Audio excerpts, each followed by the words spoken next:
diferenciar a utilização de Redis, por exemplo, com Kafka e com outras soluções.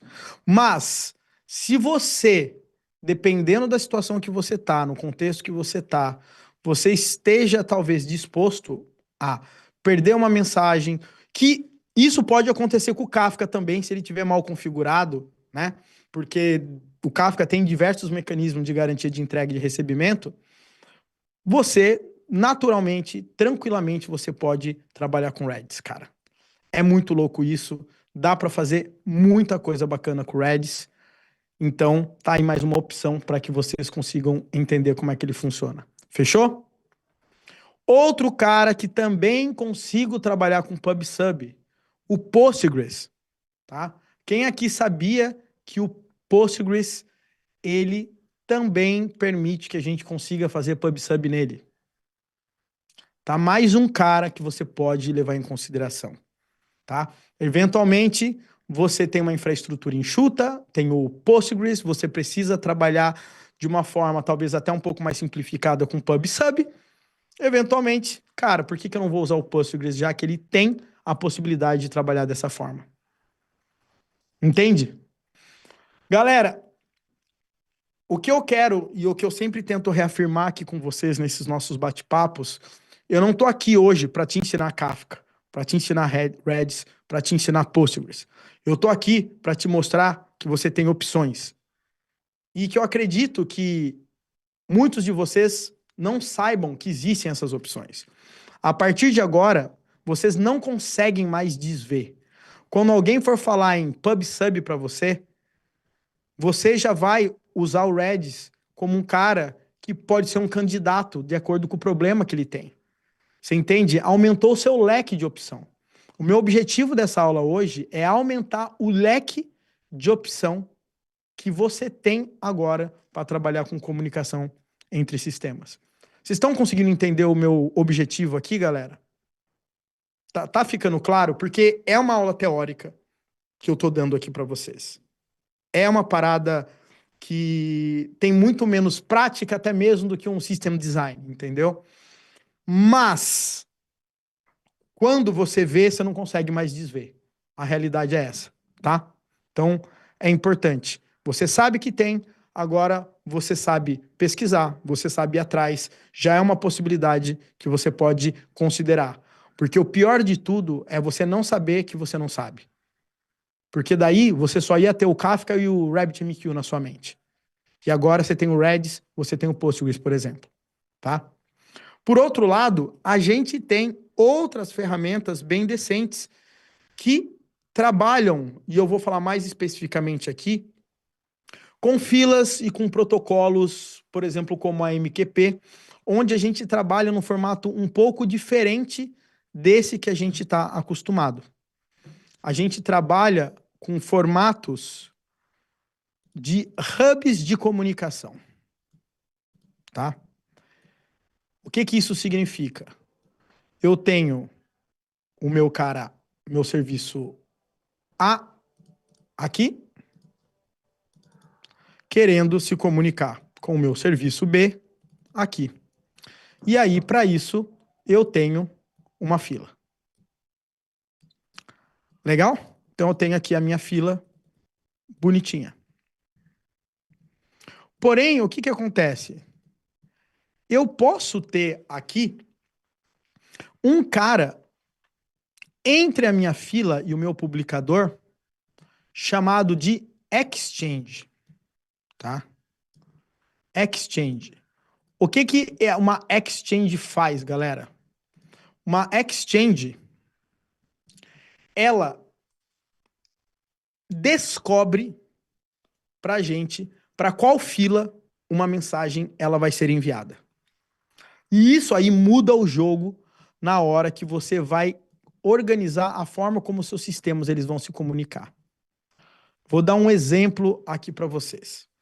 Vamos imaginar que eu mando uma mensagem para essa minha exchange agora aqui, tá? Essa mensagem para minha exchange, eu vou falar aqui para ela que eu vou mandar uma key aqui para ela tá? Igual a X. Vou colocar X por enquanto aqui. A minha exchange aqui pode ter diversas filas plugadas nela. Ok? Eu tenho diversas filas plugadas nessa minha exchange. Basicamente dessa forma.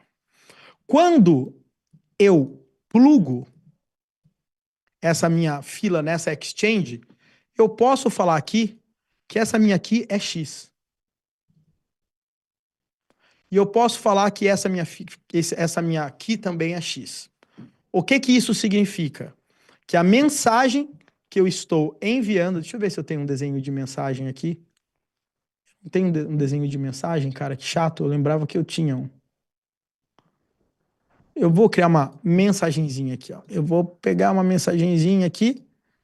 Essa mensagem que eu ia enviando, eu faço o seguinte, eu mando uma mensagem, eu falo que nessa mensagem aqui dela é X, tá? Deixa eu tirar aqui daqui. Aqui vai na minha mensagem. Quando ela cair aqui na minha exchange, ela vai falar o seguinte, olha, meu amigo, eu tô aqui com uma mensagem e a minha aqui é X. Para onde eu vou? Daí ele vai falar, você vai para essa fila e você também vai para essa fila. E aí eu posso ter o microserviço B lendo essa fila aqui e eu posso ter um microserviço C lendo essa fila aqui. E essa fila simplesmente vai receber essas mensagens duplicadas. Ou seja, ele é um roteador de mensagens aqui para gente. E eu consigo colocar regras nele. E é muito interessante que, conforme eu coloco regras, eu consigo ter um manuseio muito mais otimizado de quem vai ler cada dado de uma fila. Porque eu posso falar aqui que toda mensagem x ponto asterisco vai cair nessa fila. E toda mensagem que for y ponto asterisco vai cair nessa fila. O que que significa? Vamos imaginar que eu estou mandando uma mensagem e eu vou mandar um log e eu vou falar x.log aqui nessa minha mensagem, nessa minha aqui. O que que vai acontecer nesse meu caso? Essa mensagem vai cair aqui e ela vai mandar para cá. Entende?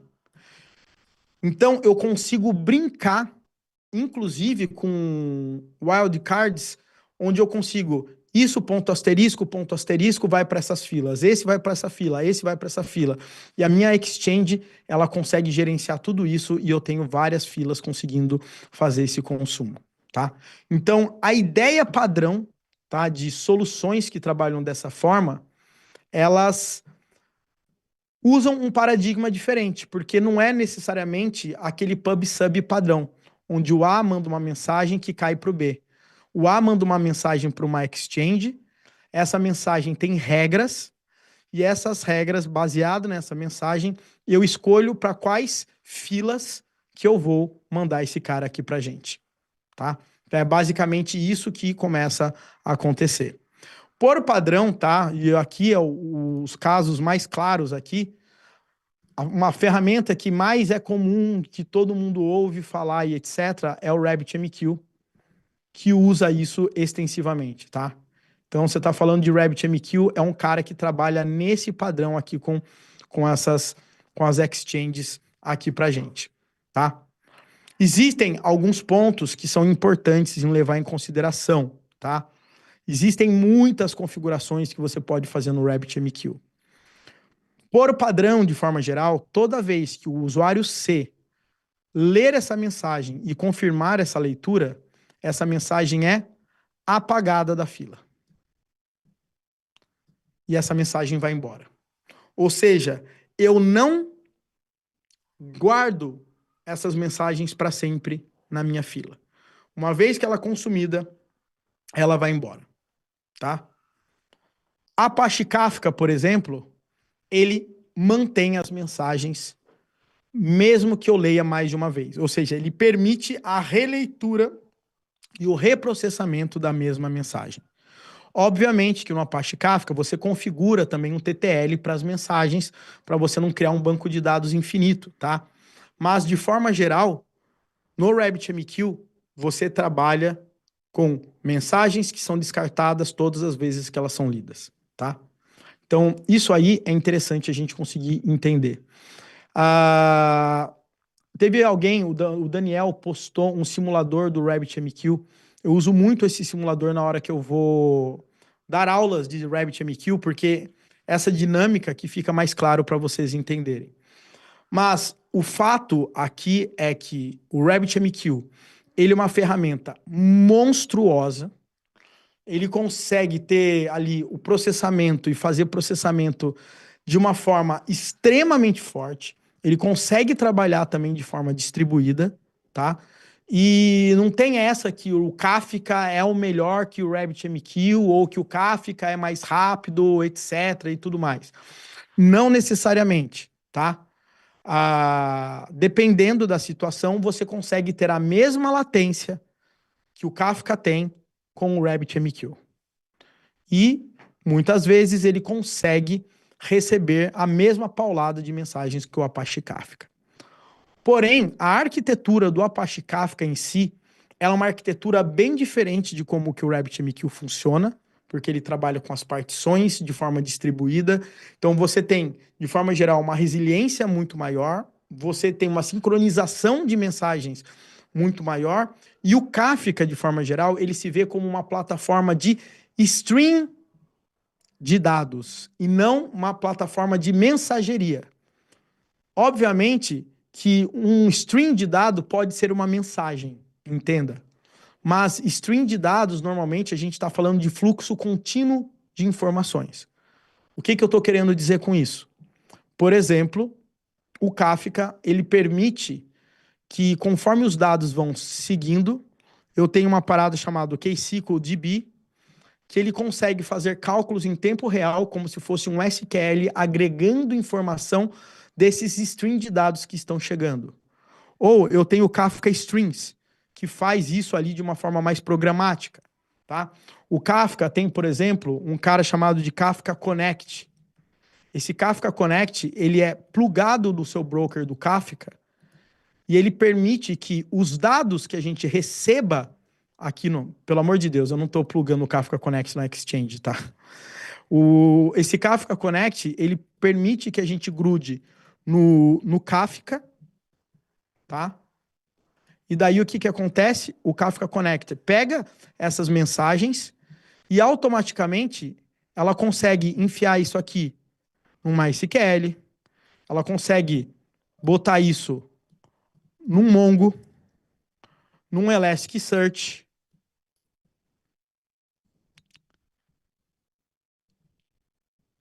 e em diversos outros tipos de ferramenta. Então, imagina que você quer fazer uma integração entre sistemas. Imagina que você tem um sistema que você tem uma listagem de compras, ok? Novos produtos estão sendo comprados o tempo todo. O quão trabalhoso seria para você ler os dados numa fila, desenvolver um worker que vai pegar esses dados e inserir no banco de dados que você precisa? Vocês concordam comigo que isso dá trabalho, galera? Dá trabalho. Eventualmente, não pode ser a coisa mais complexa do mundo. Eu pego um dado do Kafka, trato essa informação e insiro no banco de dados. Concordam comigo? Dá um trabalhinho, mas ainda assim eu estou desenvolvendo um software, eu estou tendo que fazer o deploy, tem uma esteira de CI/CD, tem 1 trilhão de coisas que eu tenho que fazer para esse worker fazer isso. O Kafka Connect, ele permite fazer isso de uma forma automática. Eu simplesmente plugo o resultado do Kafka no meu banco de dados e automaticamente ele está inserindo essas informações para mim e eu não precisei desenvolver absolutamente nada. Imagina fazer integração e sincronização de sistemas com isso. Você concorda que a gente acaba indo para um outro nível?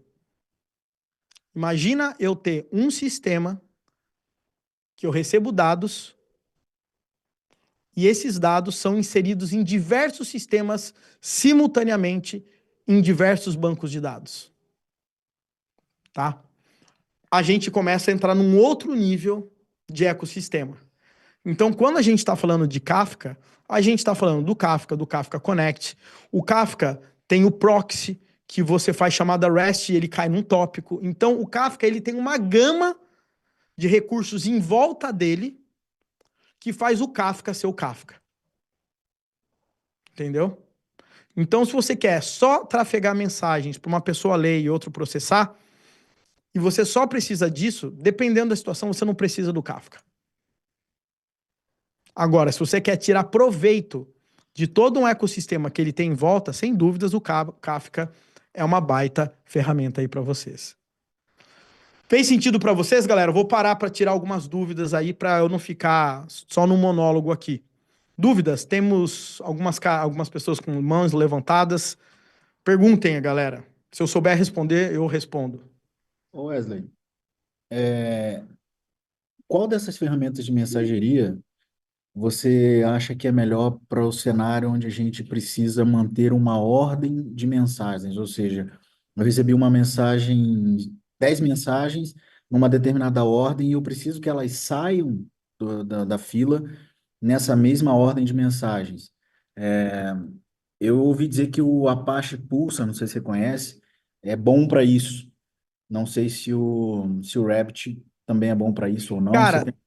em todos você consegue criar estratégias que você consegue garantir ordem de mensagem, tá? Principalmente, por exemplo, RabbitMQ. RabbitMQ é first in, first out. Mensagem entrou, você vai consumir ela na ordem. O problema ali é quando você tem vários consumidores consumindo a mesma fila. E aí que você pode ter a complicação de a gente ter esse problema de ordem. Não sei se você entendeu o que eu tô querendo dizer. Eu vou Sim, dar, porque daí eu vou dar um exemplo só para vocês entenderem como que o Apache Kafka funciona aqui para vocês, tá? Vou dar um exemplo do Kafka para vocês entenderem o problema da ordem de como que as coisas acontecem, tá? O lance é o seguinte: imagina que eu tenho um broker aqui do Kafka e esse broker ele é formado de partições, tá? É basicamente isso aqui, ó. Tem partição um, 2 e 3 aqui para mim. Partição A, partição B, partição C. Quando eu envio uma mensagem para o Apache Kafka, o que vai acontecer? Essa mensagem, naturalmente, o Kafka ele vai usar um algoritmo dele e, eventualmente, ele vai mandar essa mensagem para a partição A, ou para a partição B, ou para a partição C. Tá? Por que ele tem essas partições? Tem alguns motivos e depois eu explico para vocês, tá? Mas um motivo aqui, ele vai ser bem claro. O que acontece é o seguinte: quando eu tenho os meus consumidores que vão ficar lendo as minhas mensagens no Kafka, tá? Vamos imaginar que eu estou num consumer group. Lembra que eu tenho aquele grupo? Vamos fingir que a gente está todo mundo dentro do grupo B aqui, tá? Então eu tenho várias máquinas aqui do grupo B escalando. Se eu dentro desse grupo que eu estou aqui, ó, deixa eu fazer o agrupamento desse cara. Estou dentro desse grupo e eu tenho 3 máquinas aqui. O que vai acontecer? Essa máquina, ela vai começar a ler essa partição. Essa máquina, ela vai ler essa partição. Essa máquina, ela vai ler essa partição. Se eu tiver um outro B aqui, adivinha o que acontece? Fala aí para mim, Leonardo. O que você acha que acontece, cara? eu acho que ela volta no ar. Não volta, ela fica parada. Entendi. É somente um consumidor por partição. Por Entendi. isso que você, na hora que você cria um tópico no Kafka, você vai definir quantas partições você quer. Se você cria muita partição, você vai ter que ficar fazendo caras lerem várias partições. Se você cria pouca partição, você não consegue escalar. Então, ao longo do tempo, você vai encontrando um número ótimo de partições que você cria para você conseguir escalar e fazer essas leituras em paralelo. Qual é o problema na ordem das mensagens? Eu acredito que o problema começa a ficar claro aqui para mim, né? Vamos imaginar que a mensagem 1, tá? Vamos imaginar que a gente tem aquela minha mensagem aqui. A mensagem 1 foi para cá. A mensagem 2 foi para cá. A mensagem 3 foi para cá. E a mensagem 4 foi para cá. Beleza? Esse cara começa a consumir. Mas esse cara aqui, ele começa a ficar meio lento. O que vai acontecer? Esse cara vai processar a mensagem 2, esse cara vai processar a mensagem 4, e depois esse cara vai processar 1 e a 3. O que vai acontecer? Eu estou processando fora da ordem. Concorda comigo, Leonardo? Opa, concordo, sim. Tá? Você leu primeiro 4, 2, 4 e depois 1 e 3, né? Entendeu? Ferrou. Se eu preciso de ordem aqui, isso aqui não vai resolver a minha vida. Tá? Certo. Porém, o que eu posso fazer? Na hora que eu coloco essa mensagem aqui, eu falo que essa mensagem ela tem uma key, tá? Vou falar que essa mensagem ela tem uma key que é chamada uma key que é A, tá? Vamos dizer assim. E essa mensagem 3, eu também falo que ela tem uma key que ela é A também. A mensagem 2, eu falo que ela tem uma key que ela é A também. E a mensagem 4 aqui, eu falo que ela tem uma key que é B. O que isso significa? Todas as vezes que eu enviar uma mensagem, tá? E essa mensagem tiver uma aqui, eu vou mandar a mensagem 1, ela vai cair aqui. Como essa aqui é a A, esse A aqui não tem nada a ver com o A daqui, tá, galera? Só para vocês saberem. Eu vou até mudar partição 1, partição 2, partição 3, só para não misturar, tá? Quando essa mensagem tá com a aqui, a próxima mensagem que chegar e que estiver com a mesma aqui, vai cair na mesma partição. E o que acontece? O B vai processar. E esse B vai processar na ordem que a mensagem chega. Então ele vai processar a 1, a 2 e a 3. Aí eu consigo garantir ordem. Entendeu? Mas e se ele tiver lento, que nem você falou, e o de baixo lê lá, por exemplo, o que está no 3?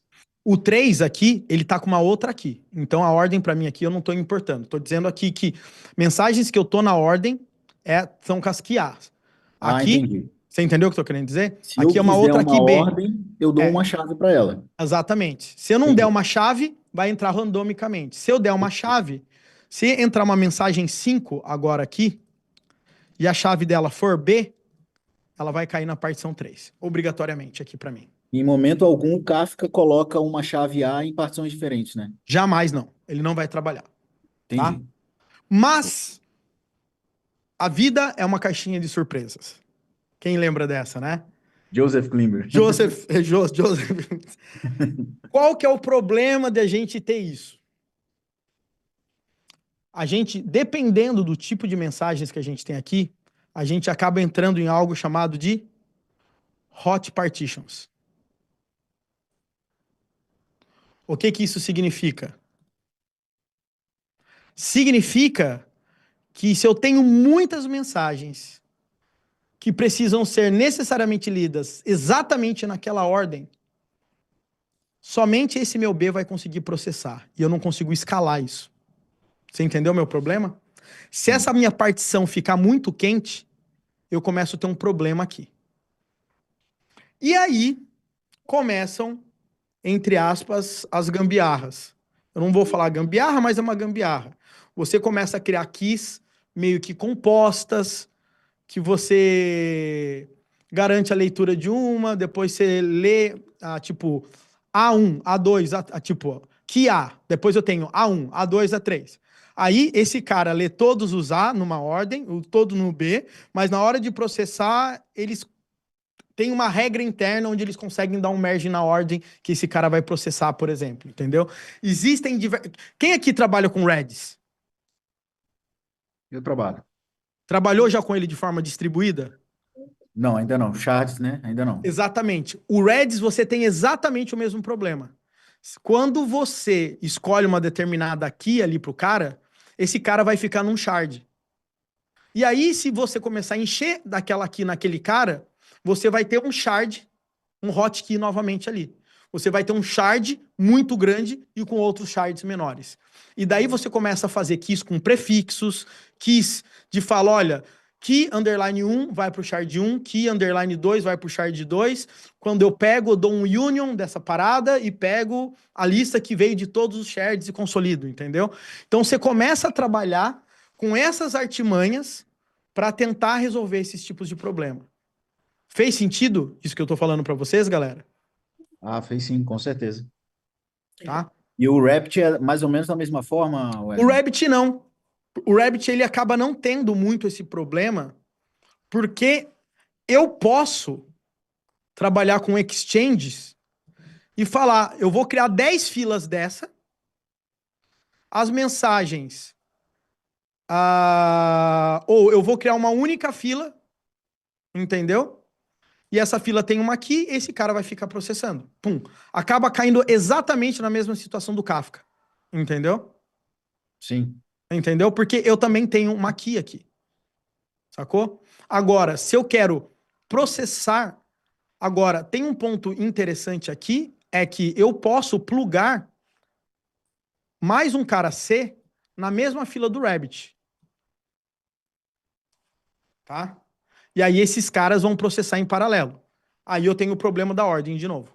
Tá? É. Se o C1 demorar mais para processar, o C2 vai processar e etc. Tá? Então, esse problema de processar na ordem é sempre um problema.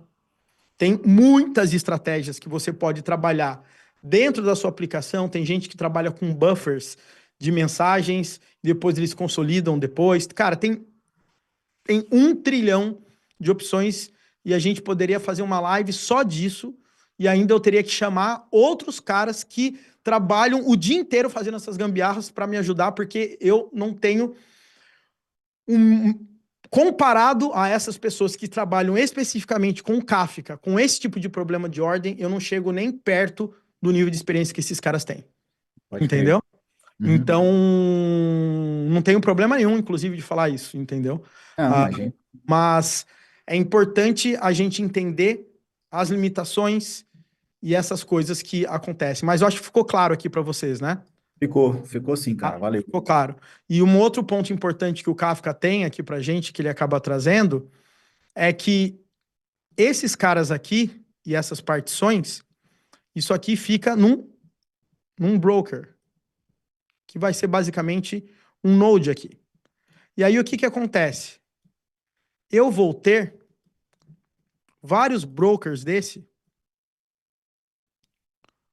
tá? Meio que dessa forma, onde aqui eu posso ter a partição 1 do tópico 1. Eu posso ter aqui a partição 2 do tópico 2. Eu posso ter aqui a partição 2 do tópico 1. Aí, aqui, eu posso ter a partição 2 do tópico 1, mas aqui eu tenho a partição 3 do tópico 1. Sacou o que eu estou dizendo? Por que ele varia essas coisas aqui? Porque eu consigo escolher quantas cópias eu tenho de uma partição entre os meus brokers. E por que isso é importante? Porque se esse broker cai do ar, eu automaticamente o outro assume para que os caras comecem a ler daquela partição que ela tem uma cópia. E isso é a grande beleza do sistema distribuído do Kafka. Entendeu? Porque eu falo algo que a gente chama de replication factor e eu falo, olha, eu tenho partições, 10 partições, meu replication factor é de 2 ou de 3. Significa que dessas 3 partições, elas vão estar dessas 10 partições, ela vai ter 3 cópias de cada partição nos brokers que eu tenho. Então, se cair um broker, eu mantenho a disponibilidade. Se cair outro broker, eu ainda mantenho a disponibilidade. É basicamente assim que o Kafka trabalha. E, E quando ele obviamente, volta, ele se atualiza sozinho.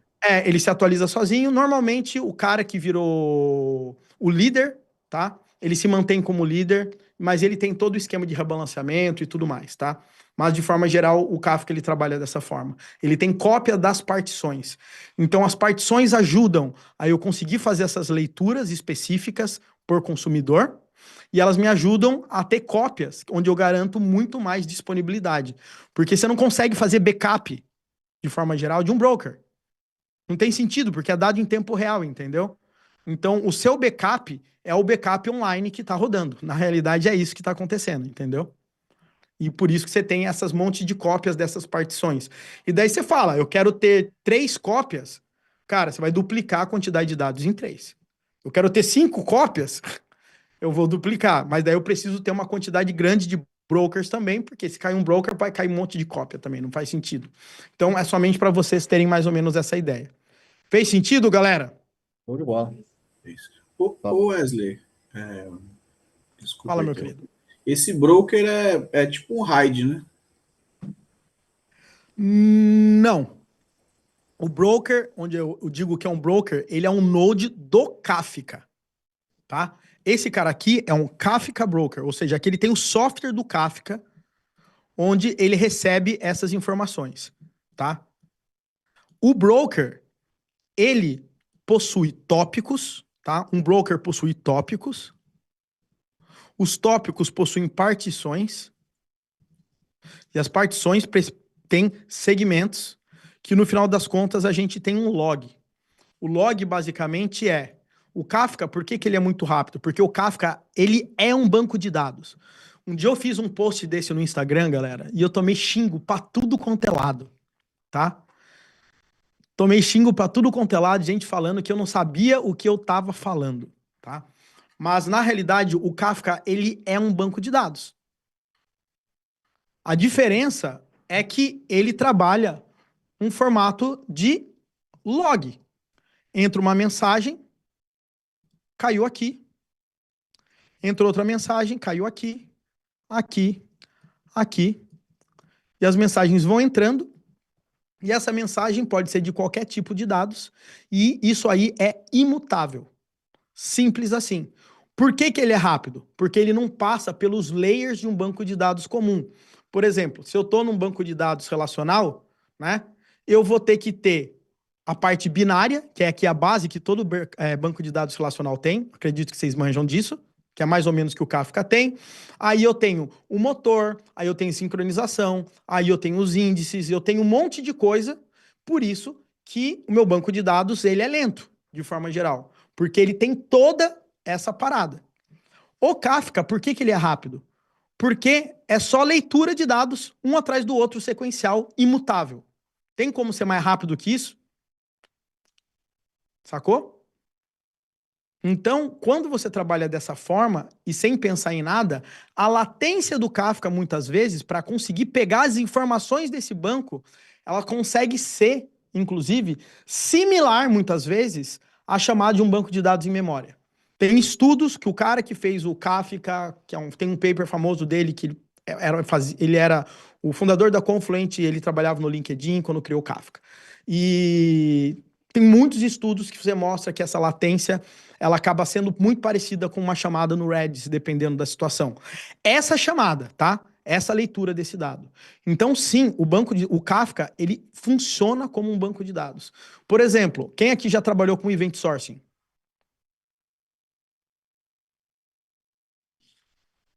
Hein, galera? Alguém já trabalhou aqui com CQRS, depois normalmente tem Event Sourcing. O Event Sourcing, o que ele faz?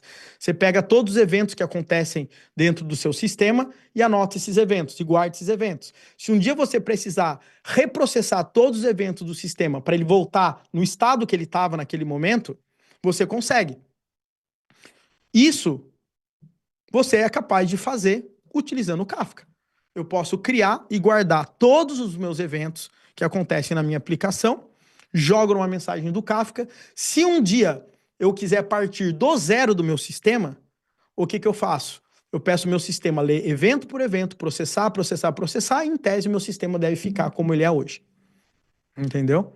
Ou seja, o Kafka é uma fonte de dados. O Kafka, ele é um banco de dados. Se você pegar qualquer pessoa que trabalhe diariamente com o Kafka e você chegar, Kafka é um banco de dados, ele vai falar que sim. Eu posso usar Kafka como um banco de dados. Não da forma como a gente está acostumado a utilizar um banco de dados, mas ele sim é um banco de dados. Ok? Maravilha, galera. Mas o nosso bate-papo hoje, ele tá longe de ficar, né, inclusive, caraca, esse negócio de annotate aqui fica me enchendo o saco, aqui, de apenas Kafka, tá? Porque a gente tá ainda em comunicação assíncrona, né? Ok? Deixa eu jogar essa parada aqui pro lado, só para, se eu precisar dar algum exemplo, a gente tem aqui. Mas, fora isso, a gente tem outras formas de comunicação e que eu separei a categorização dela um pouquinho diferente, que é tempo real. É comunicação síncrona, mas ela entra num outro patamar, que é, no caso, WebSockets, tá? O que que o WebSockets faz? Quem aqui já trabalhou com WebSockets?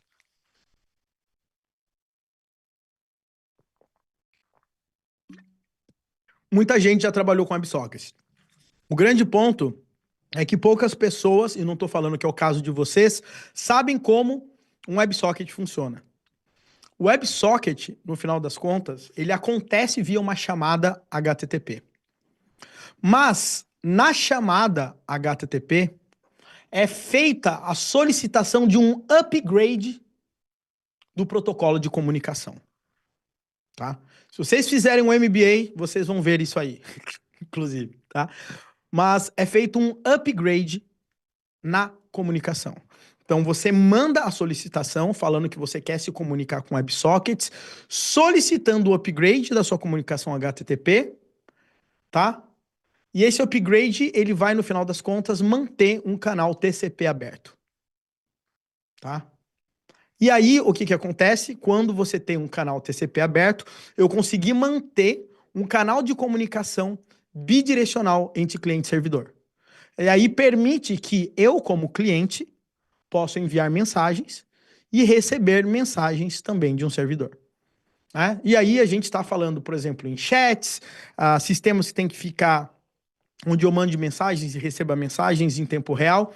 WebSockets é assim, é uma mão na roda, mas o importante que vocês consigam entender é que o WebSocket ele acaba virando uma extensão do HTTP, porque você inicia a comunicação HTTP e depois ela é feita um upgrade no meio do processo, tá? Isso aí é um ponto importante para vocês entenderem. Agora, uma outra forma de trabalhar de forma síncrona é através de SSE, Server Sent Events. E eu fico surpreso como muitas pessoas não conhecem Server Sent Events. E acabam, muitas vezes, utilizando WebSockets para tudo, tá? O que que o Server Sent Events faz? Ele consegue estabelecer uma conexão persistente entre cliente e servidor, porém, essa comunicação, ela não é bidirecional. Ela é unidirecional pro servidor, tá? Então, eu vou dar um exemplo para vocês. Vamos imaginar que eu preciso ficar recebendo informações em tempo real das compras que estão acontecendo no meu site, tá? Muitas pessoas, por padrão, fariam uma conexão com WebSocket para conseguir ficar recebendo essas compras. Falem a verdade, sejam honestos para mim. Fariam com WebSocket, não faria? Grande parte da galera faria com WebSocket. Mas você precisa falar com o servidor uma vez que você está recebendo essas informações? Você não precisa. Então, você consegue trabalhar com uma parada chamada SSE, que é Server Sent Events, onde você apenas fica recebendo as notificações. E você não precisa trabalhar ali com WebSockets, que muitas vezes é bem custoso, tá? Então, vale a pena vocês olharem com muito carinho o Server Sent Events. E uma coisa que é interessante do SSE é que é muito fácil trabalhar com SSE, galera. É muito fácil trabalhar com SSE e não tem muito segredo, tá? É uma coisa muito direta e, obviamente, hoje frameworks devem ter implementações simples de utilizar SSE, tá? Então, SSE é uma forma muito boa para você falar em tempo real, recebendo informações de forma unilateral, para que você não precise ficar trabalhando com WebSockets para tudo. Ok? Wesley, Oi. o, esse caso você está falando tempo real síncrono, o WebSocket, Server Sent Event, mas isso é mais para no caso de um front-end, né? Porque se você estiver no Sim, sim, sim, back-end, sim, sim. Sim, sim, sim. Front-end. Principalmente front-end. Não que eu não consiga estabelecer uma conexão WebSockets entre dois back-ends, eu acredito que sim. Você consegue, obviamente, segue. estabelecer uma conexão SSA entre back-ends. Você consegue, com certeza. Mas eu acho que o principal ponto de uso que você vê no dia a dia, normalmente, 90% das vezes aí, 95% das vezes você vai ver isso no front-end, tá? Mas nada impede você ter back-end, client-server, que consiga trabalhar com WebSockets e trabalhar com Server-Sent Events. No final das contas, é uma conexão estabelecida via HTML, tá? Inclusive, Ah, os protocolos MCP utilizam SSE, né? tem implementação em SSE, mas não está sendo uma boa adoção. A maioria das pessoas com MCP está grande, quase todos. Eu não conheço hoje em dia quase nenhum a implementação de MCP utilizando SSE. Tá tudo usando o STDIO, tá? De forma geral. Mas sim, ele tem um meio de transporte no MCP, para quem a gente vai falar sobre MCP hoje, com a parte de SSE, tá? Então, MCP também implementa SSE. Mantém uma conexão persistente ali com o cliente e server ali. Uma dúvida, Aplicações do Web. tipo. Opa, desculpa.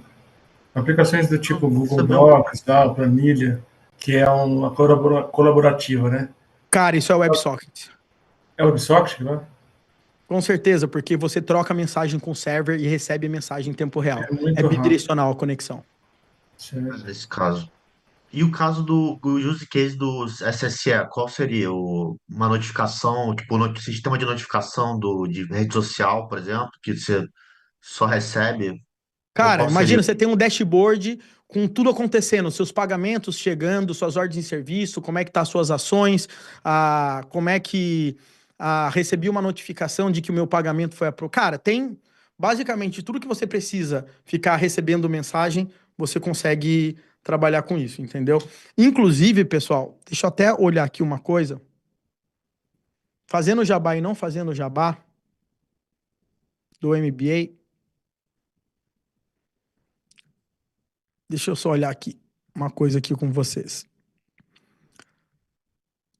No MBA, tem uma parada que eu acho que é importante para quem está querendo fazer e eu também já estou tirando, já adiantando para quem já fez matrícula. Inclusive, eu agradeço vocês, galera, que já fizeram matrícula e que vão participar aqui com a gente, tá? Tem algumas coisas que eu acho que valem, que são importantes qualquer desenvolvedor entender e que eu acho que no MBA esse cara ajuda bastante. O que que acontece? Nós, desenvolvedores, a gente tem um problema muito grande de entender banco de dados, tá? E por que que eu estou dizendo isso? Quando a gente entende banco de dados direito, a gente começa a entender que, por exemplo, um Kafka, ele consegue atuar como um banco de dados, entende? E quando você começa a entender esse tipo de coisa, uma coisa vai chamando a outra. Por exemplo, aqui, e até era importante, eu estava com isso na cabeça, inclusive do MBA, por conta que, por exemplo, quando a gente cai, por exemplo, aqui num módulo de Kafka, tá? Quando a gente cai num módulo de Kafka, a gente acaba entrando exatamente nesses pontos de comunicação em tempo real, porque o que o Kafka faz também é comunicação em tempo real, por conta do Kafka Streams. E aí você começa a entrar em problemas que começam a ficar um pouco complexos de acordo com o tipo de dado que você quer trabalhar. Vou dar um exemplo aqui para vocês. Se eu recebo uma mensagem duplicada, tipo, pagamento aprovado 2 vezes da minha compra, o que que acontece? Ou se eu mandei uma mensagem para você e você não recebeu, o que acontece? Se eu não dou uma garantia de entrega da mensagem para você, o que que isso significa? Que você não tem certeza que eu não tenho certeza que você recebeu. Ou você não tem certeza que eu consegui enviar. Você entende qual que é o problema? E aí a gente começa a entrar numa seara do tipo: o quão importante são as mensagens que vão ser enviadas?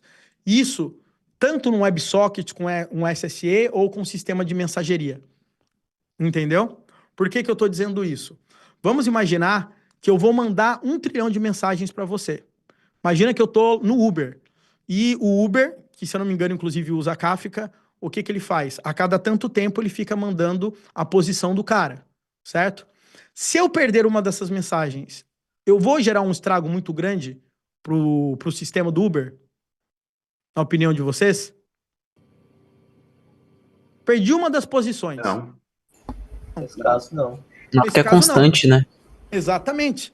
O que que acontece nesse caso? Nesse caso, eu estou prezando muito mais pela velocidade, o throughput que eu tenho, do que necessariamente em garantir que a mensagem chegou. Por que que eu estou dizendo? Porque se para cada mensagem que eu enviar, eu ter que receber uma confirmação para eu falar, ok, ele recebeu, vai ser mais lento. Você concorda comigo? Faz sentido isso que eu estou dizendo, né? E as coisas mais importantes de quando a gente está falando em comunicação entre sistemas e resiliência é garantia de entrega e garantia de recebimento. Quando eu envio uma mensagem, eu posso pedir uma garantia de entrega, para eu ter certeza no meu sistema e anotar. O Alex falou que recebeu. Entendeu? Mas eu tenho níveis. E são através desses níveis que a gente tem que parar de tomar decisões que acabam sendo inocentes, tá? Eu vou dar um exemplo aqui, apesar de a gente estar falando em tempo real, Kafka ainda a gente fala em tempo real, daqui a pouco eu já volto aqui. É o seguinte, imagina aqui, ó, mandei uma mensagem pro Alex, tá? Mandei uma mensagem para ele. E eu não pedi confirmação. O que que significa? Significa que eu consigo mandar muito mais mensagem para ele, já que ele não precisa confirmar. Agora, se eu pedir uma confirmação para o Alex, o que que vai acontecer? O Alex aqui vai ter que falar, Wesley, recebi. E daí ele vai ter que me retornar aqui falando, olha, recebi. Tá? E daí eu vou anotar que o Alex mandou e eu tive mais garantia. Mas eu tenho um outro problema aqui, sabe qual é? O Alex, ele representa um broker aqui. Sabe o que pode acontecer? Pode acontecer o seguinte, eu mando a mensagem para o Alex fala que recebeu a mensagem, mas daqui a pouco o cluster dele foi destruído. O que que acontece nesse momento? A mensagem é perdida do mesmo jeito. Vocês concordam comigo? Ele recebeu, confirmou, mas logo em seguida ele morreu. Acabou. Ferrou. Eu posso pedir uma garantia de entrega maior ainda. Eu posso falar, Alex, eu vou mandar para você a mensagem. Você vai gravar no seu lugar. Você vai replicar essa mensagem nas partições que você precisa. Esses caras vão falar que essa gravação foi feita. Aí que você receber a confirmação de todo mundo, você me manda falando que está tudo ok. Esse é o tipo de garantia mais forte que eu posso ter. Porque eu tenho a garantia de que a mensagem foi gravada tanto no broker principal quanto nas réplicas. Entendeu? Agora, tudo tem o preço. Sem garantia de entrega, eu mando mais mensagens. Com a garantia de entrega pelo líder, eu tenho uma latência maior. E se eu tenho garantia de entrega pelo líder e pelo follower, a minha latência ainda é maior porque eu preciso disso. Tudo tem o seu preço. Muitos casos, o Uber é fire and forget. Mandou e dane-se, porque se eu perder uma posição ou outra, eu tô nem aí. Tô chutando isso, tá, galera? Eu não trabalho no Uber, não sei como é que ele trabalha. Mas eu tô falando algo meio que de bom senso. Diferente de uma transação bancária. Aí, eventualmente, eu quero ter todas as confirmações, por exemplo. Entendeu? Então, esse aí é um ponto importante para vocês levarem em conta, tá? Então, por que eu tô falando isso em relação ao MBA? Porque aqui, tá? O conteúdo programático me ajuda a dar aula, no final das contas. A gente entra nessa parada. E tem uma parada que a gente chama de idempotência. O que é idempotência? É você garantir que mesmo você receba uma mensagem duplicada, você vai processar essa mensagem apenas uma vez. Se eu receber 10 vezes a mensagem 1, eu vou descartar as outras 9 vezes e processar só uma vez, tá? Então, essa que é a ideia quando a gente acaba trabalhando, entendeu? E tudo isso, pessoal, muda o jogo. Você concorda que, cara, essa parada é muito louca, porque esse envio de recebimento de coisa é mais ou menos assim, enviar mensagem com parâmetro 1, um 0, 1 ou 2, tipo isso, no Kafka. Sacou o que eu estou dizendo? Significa que se você... peguei lá no GPT e ele gerou para mim implementação e aqui tem um parâmetro 0. Eu nem sei, mas está funcionando. Cara, você está no Fire and Forget e não, não pediram garantia de entrega nenhuma. Você entende o buraco negro que você pode entrar numa decisão porque você não tem profundidade naquilo que você estava estudando ou que você estava aprendendo? Entendeu? O RabbitMQ tem a mesma pegadinha. Qual que é a pegadinha do RabbitMQ? Quando eu leio uma mensagem, por padrão que você vai olhar, vai ter um negócio chamado AutoEC. O que que significa? Só de eu baixar a mensagem, essa mensagem já é descartada da fila. Mas se eu baixar a mensagem e eu travar, eu nunca mais vou ler essa mensagem. Então o que que você faz? Você não faz o AutoEC. Você vai fazer o EC manual. Ou seja, eu vou ler a mensagem, vou processar. Assim que eu processar, eu dou um EC e aviso o RabbitMQ para remover a mensagem. Vocês entendem, galera, que o detalhe do detalhe aqui muda o comportamento completamente do sistema. Você entende que entende porque a gente tem que ter profundidade no que a gente tá pensando? Quem aqui nunca tinha trabalhado e nunca tinha pensado em garantia de entrega e garantia de recebimento? Porque são 2 pontos importantes de onde que a gente está falando em resiliência. Entende? E aí você vai usar o Kafka, vê um parâmetro lá, nem sabe o que é, ou deixa um default, e o comportamento daquilo é completamente diferente. Ou ele vai ficar muito lento, muito rápido, perdendo mensagem, ou gravando mensagem que você não precisava gravar. Entendeu? Eu só sei porque eu vi no curso seu, do Full Cycle. Aê, show de bola, meu amigo. Mas, pessoal, o que eu quero dizer com tudo isso, tá? Que quando a gente começa a trabalhar como pessoas profissionais e não vibe coders, vamos dizer assim, a nossa diferença tá a saber se você vai usar um 0, 1 ou 2. Tá na diferença em quantas partições eu vou colocar num tópico.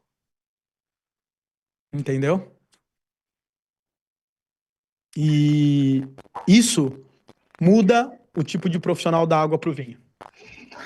Entendeu? Ô, Wesley, boa noite. Fala, meu querido. A gente falou bastante aí que o Kafka, o Rabbit, eles têm a resiliência deles, eles sabem se virar ali com os problemas, tá? E se resolvem. E quais estratégias a gente poderia usar no caso de eu receber uma mensagem, essa mensagem ela deve ser processada, mas por algum motivo alheio a todo esse ambiente, alguma coisa falha. Me fala, o que falhou? Pode ser qualquer coisa, um serviço que eu tenho que consultar, por exemplo, eu recebo uma mensagem, eu tenho que fazer algum processamento, tenho que consumir algum serviço, alguma coisa não pode acontecer naquele momento. E eu Não tem problema nenhum. processar. Você não dá baixa na mensagem e daí essa mensagem você pode ler novamente e tentar processá-la novamente. Tá. Existe alguma estratégia assim de quantas vezes eu tento? Cara, aí vai depender muito da sua estratégia que você quiser, entendeu? Por exemplo, o Kafka, você consegue você consegue ver de onde ele parou. Toda vez que você voltar, ele vai continuar de onde você parou, por exemplo. Ou você pode falar, eu quero continuar a partir da mensagem número tal. E aí ele vai.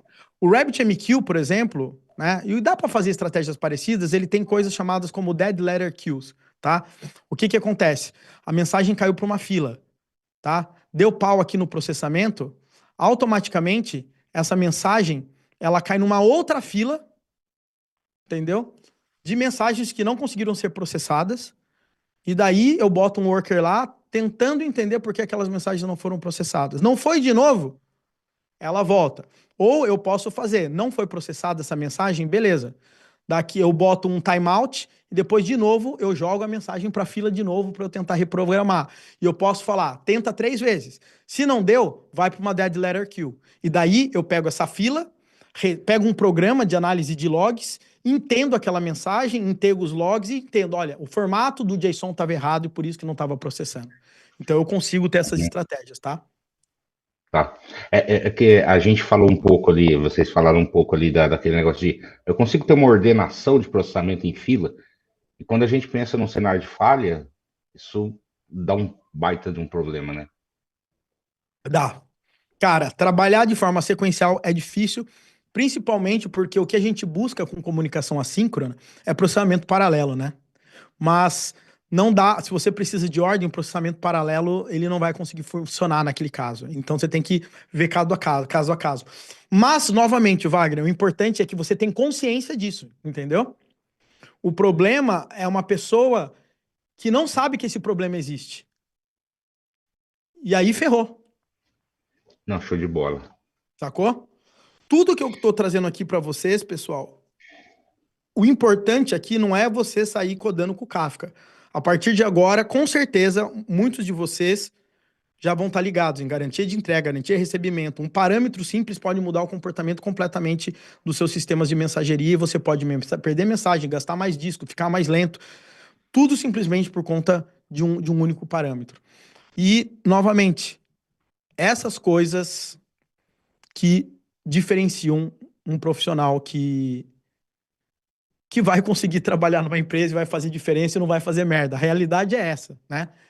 Entendeu? Então, esses tipos de informações, caras, anotem muito aqui para vocês. O que eu ia falar? Outra coisa que estava também aqui no lance do MBA que eu queria falar, que era a parte de arquitetura baseada em serviço, coreografia e orquestração de microserviços, tá? Isso aqui é algo que a gente fala e que a gente prega bastante, e é importante vocês entenderem que isso acaba acontecendo no processo de comunicação, tá? Alguém aqui sabe a diferença de coreografia e orquestração? Tem uma galera que manja, tem uma galera que não manja, tá? O lance é o seguinte, pessoal. O que acontece com microserviços? Eu tenho um microserviço esse, com esse, com esse, com esse, com esse. O que pode acontecer? Eu posso receber uma chamada que vai fazer uma chamada para esse microserviço. Aí vai ter uma fila. Aí esse microserviço vai mandar para essa fila. Aí essa fila vai passar dados para esse cara e para esse cara. Aí esse cara vai chamar esse cara. Aí esse cara aqui vai chamar esse cara. E esse cara aqui, ele pode bater nesse cara, que vai dar mais uma resposta para esse cara aqui. Essa parada acontece naturalmente no ambiente de microserviços. Ou seja, é coreografia. Um microserviço vai chamando o outro conforme a necessidade que vai acontecendo. E isso a gente chama de coreografia. Basicamente é isso. Um chama o outro, que chama o outro, que chama o outro. Não existe uma ordem de como que as coisas estão sendo chamadas. Elas simplesmente, organicamente, vamos dizer assim, elas acabam acontecendo, tá? Na maioria dos casos, você vai trabalhar dessa forma, tá? Agora, o que acontece? O Rafael colocou coreografia errado ou padrão de projeto. Não deveria estar tudo em fila? Não necessariamente, cara. Coreografia é a chamada desordenada de microserviços, independente se tem fila ou não, tá? O ponto é que existem situações que isso aqui não funciona. E aí a gente entra num caso que a gente chama de orquestração. O que orquestração? O que O que um maestro faz? Ele orquestra alguma coisa. Então, eu tenho microserviço 1, aí eu tenho microserviço 2, eu tenho microserviço 3. O orquestração vai falar, microserviço 1 vai para cá. Após isso acontecer, vai ser feita uma chamada no microserviço 2. Após essa chamada, vai ser uma chamada no microserviço 3. Se der um erro aqui, eu vou fazer um rollback aqui para mim. Esse microserviço 1 vai saber que tive um erro, ele vai fazer um rollback aqui, vai fazer um rollback aqui, vai fazer um rollback aqui. Ou seja, eu quero garantir a ordem, não é processamento da mensagem, é a ordem do workflow, é o fluxo que vai ser feito. Vou dar um exemplo. Fiz uma compra, tá? Eu só posso fazer o processo de shipping para enviar a minha compra se eu tiver a nota fiscal. Então, eu tenho a compra, aí eu tenho que emitir a nota fiscal. Aí, se eu emito a nota fiscal, eu consigo para fazer isso. Depois, se eu fizer isso, eu tenho esse outro cara, tá? Então, eu tenho todo esse fluxo que eu tenho que seguir. Se eu não conseguir emitir a nota fiscal, eu volto e cancelo a minha compra. Se eu emitir a nota fiscal e chegou aqui no depósito e pegou fogo no depósito, ele vai falar, não consigo fazer a entrega. Então, o que vai acontecer? Ele vai voltar e eu vou ter que cancelar a nota fiscal e falar para esse cara aqui que a nota fiscal foi cancelada. Galera, isso aqui é um trampo do cão, tá? Existem patterns que fazem isso, tá? Um pattern super conhecido é chamado de Saga Pattern, é um cara que faz isso, tá? Existem diversas soluções que resolvem hoje em dia esses tipos de problema. A própria AWS tem lá o AWS Step Functions. Ele ajuda muito para fazer esses fluxos acontecerem de forma ordenada, por exemplo, tá? Então, em determinados casos, você não pode trabalhar assim. Porque, de repente, eu estou emitindo a nota, mas o caminhão já está carregado, já está fazendo a entrega e a nota ainda estava sendo processada. Então, isso aqui acaba não existindo, tá? Então, esses são pontos que são importantes para a gente trabalhar. O Event Sourcing, eu acabei falando para vocês, né? A Kafka pode ser uma alternativa para você também trabalhar ali com a parte de Event Sourcing e tudo mais. E lembrando, tá, pessoal? Não vou deixar de fazer jabá, tá? Pessoal, escaneiem esse QR Code agora, enquanto eu bebo uma água. Vou pedir para o Leonan também colar o link do form aqui para vocês. Você preenche esse form. Vai preencher seu nome, e-mail. Aí depende se vai aparecer seu telefone ou não. Você preenche esse form. É 1 segundo. A gente vai entrar em contato com você. Entender seu momento profissional. E aí, se fizer sentido, você consegue entrar nesse MBA. A grande oportunidade que tem agora é que a gente está em pré-matrícula. Quando a gente abre a matrícula, o valor volta a ser o valor original. Você consegue entrar na turma de junho. Então, você tem um tempinho aí para se planejar. E você aí tem, eu acho que, se eu não me engano, em torno de R$3.000 de desconto para entrar nesse MBA. A gente consegue parcelar, dá para parcelar no boleto, dá para parcelar, acho que até em 18 vezes, dá para parcelar na recorrência, tem diversas formas. E, cara, é um curso que ele vai te ajudar a pegar todos esses conceitos, porque isso é ensinado com aulas com caras tops da vida, mas também vai te dar a oportunidade da gente ter aulas como essa que a gente faz no Zoom toda semana. E óbvio, se você não puder participar, você pode assistir a gravação dessas aulas, entendeu?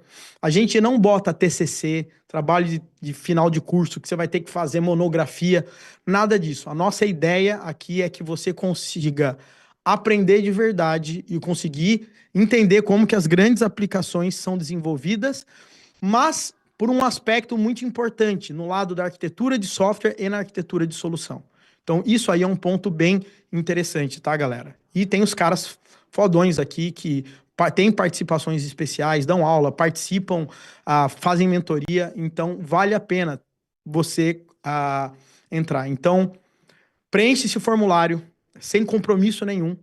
Dê a oportunidade para você escutar e entender melhor o programa pela nossa equipe, para você conseguir tomar uma decisão, tá? Então, eu acho que vale a pena, pelo menos, você preencher, sentir a ideia, a vibe, né? Você e conseguir ter esse desconto que a gente está querendo dar aí para vocês. Beleza? Maravilha, galera? Show de bola, meu povo? Então, tem bastante coisas aí. Em relação aos valores, se alguém tem gente perguntando, tem uma tabela de preços grande, entendeu? Porque depende da forma de pagamento, do tipo de pagamento, do período que você está contratando. Por isso que eu digo, entre em contato com a nossa equipe, porque tem diversas formas, diversos preços, baseados inclusive na sua forma de pagamento. Tá bom? Então, preencha aí, galera, porque, assim, é um programa que a gente está melhorando ao longo do tempo, entendeu? E cada vez a gente está intencionalmente trabalhando muito nesse formato que a gente está usando hoje aqui em dia, tá? Que é Zoom, cara a cara, tirar dúvida, mentoria, trazer especialista, fazer breakout room, porque esse tipo de coisa não é um GPT que vai te ajudar. Você, não necessariamente, você vai ter, sei lá, uma palestra com a Loiane, com o Elemar, com o Albert da Microsoft, com o Fernando da Google, com o Juliano do Mercado Livre. Essas pessoas têm experiências e backgrounds diferentes e, às vezes, até visões do mesmo assunto com visões diferentes e que eles mesmos podem não concordar. Mas o interessante é você ver visões diferentes de pessoas diferentes com backgrounds diferentes, tá?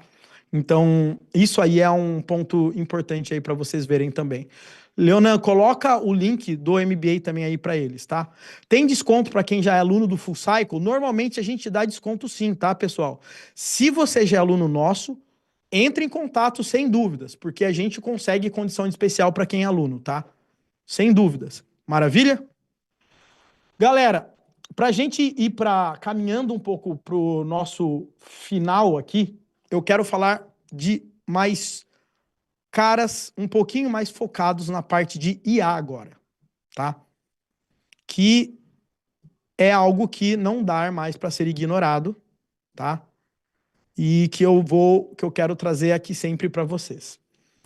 Então, seguinte, hoje em dia, quando a gente está falando em inteligência artificial, existem diversas formas, diversos protocolos. Eu vou tentar trazer aqui 3 protocolos ou formatos de comunicação que hoje em dia estão consolidadas e uma delas está se consolidando, é uma grande aposta, mas aparentemente vai dar bom, tá? Em relação a essa parte de IA. Primeira coisa é o que a gente chama de function calls.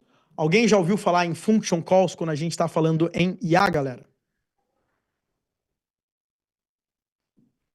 Quem aqui já ouviu falar em function calls, tá? Acontece o seguinte, pessoal, quando você está num modelo de inteligência artificial, que tem o seu LLM, você pode, no lado da sua aplicação, tá?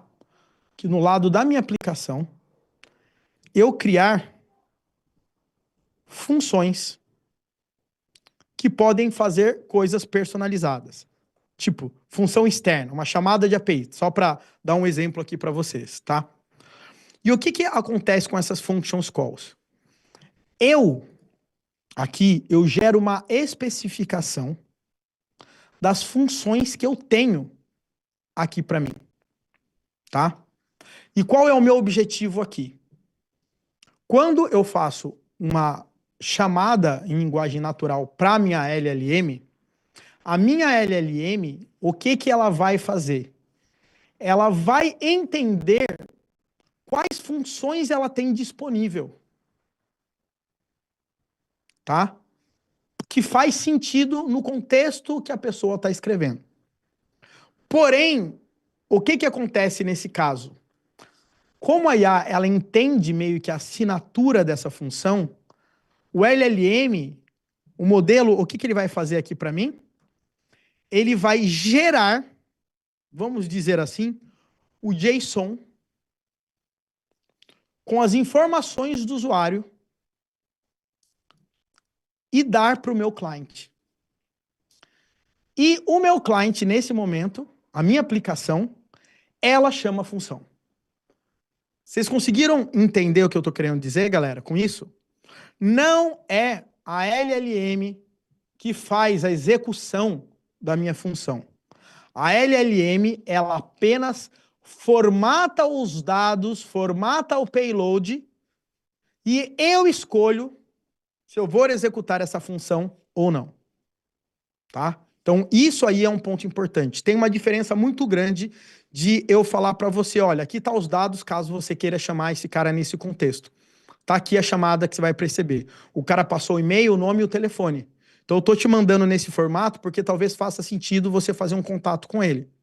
E daí, a minha função, baseado nos parâmetros que ela passou, eu posso olhar, o cara tem 10 anos de idade. Então não faz sentido eu chamar esse cara. Então não vou executar essa função. Entende o que eu estou querendo dizer? Ou seja, a responsabilidade de fazer a chamada é minha.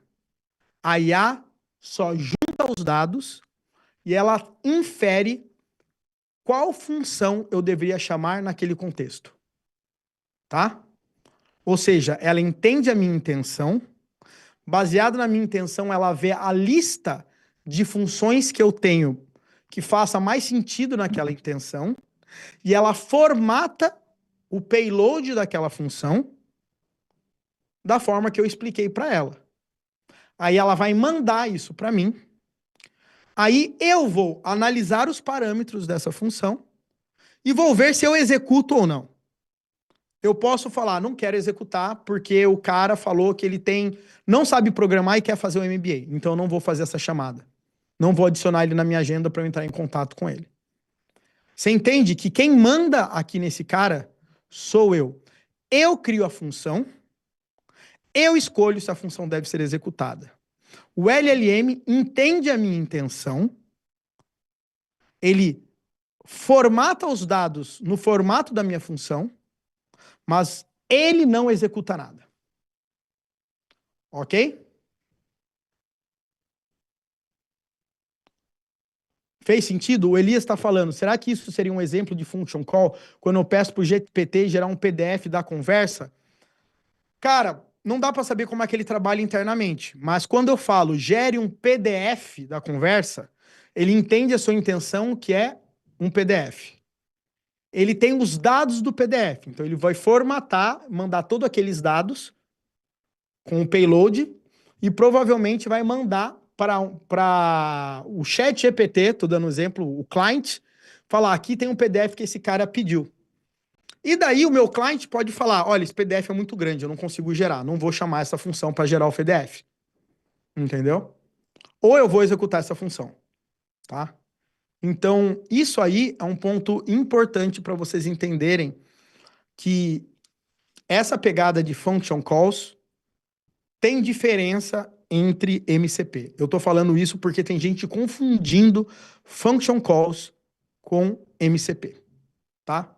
A OpenAI, se eu não me engano, ela é a pioneira em ter feito isso aqui, para trabalhar com function calls, tá? Isso aqui tem no SDK dela, tem como você trabalhar, não é nada difícil.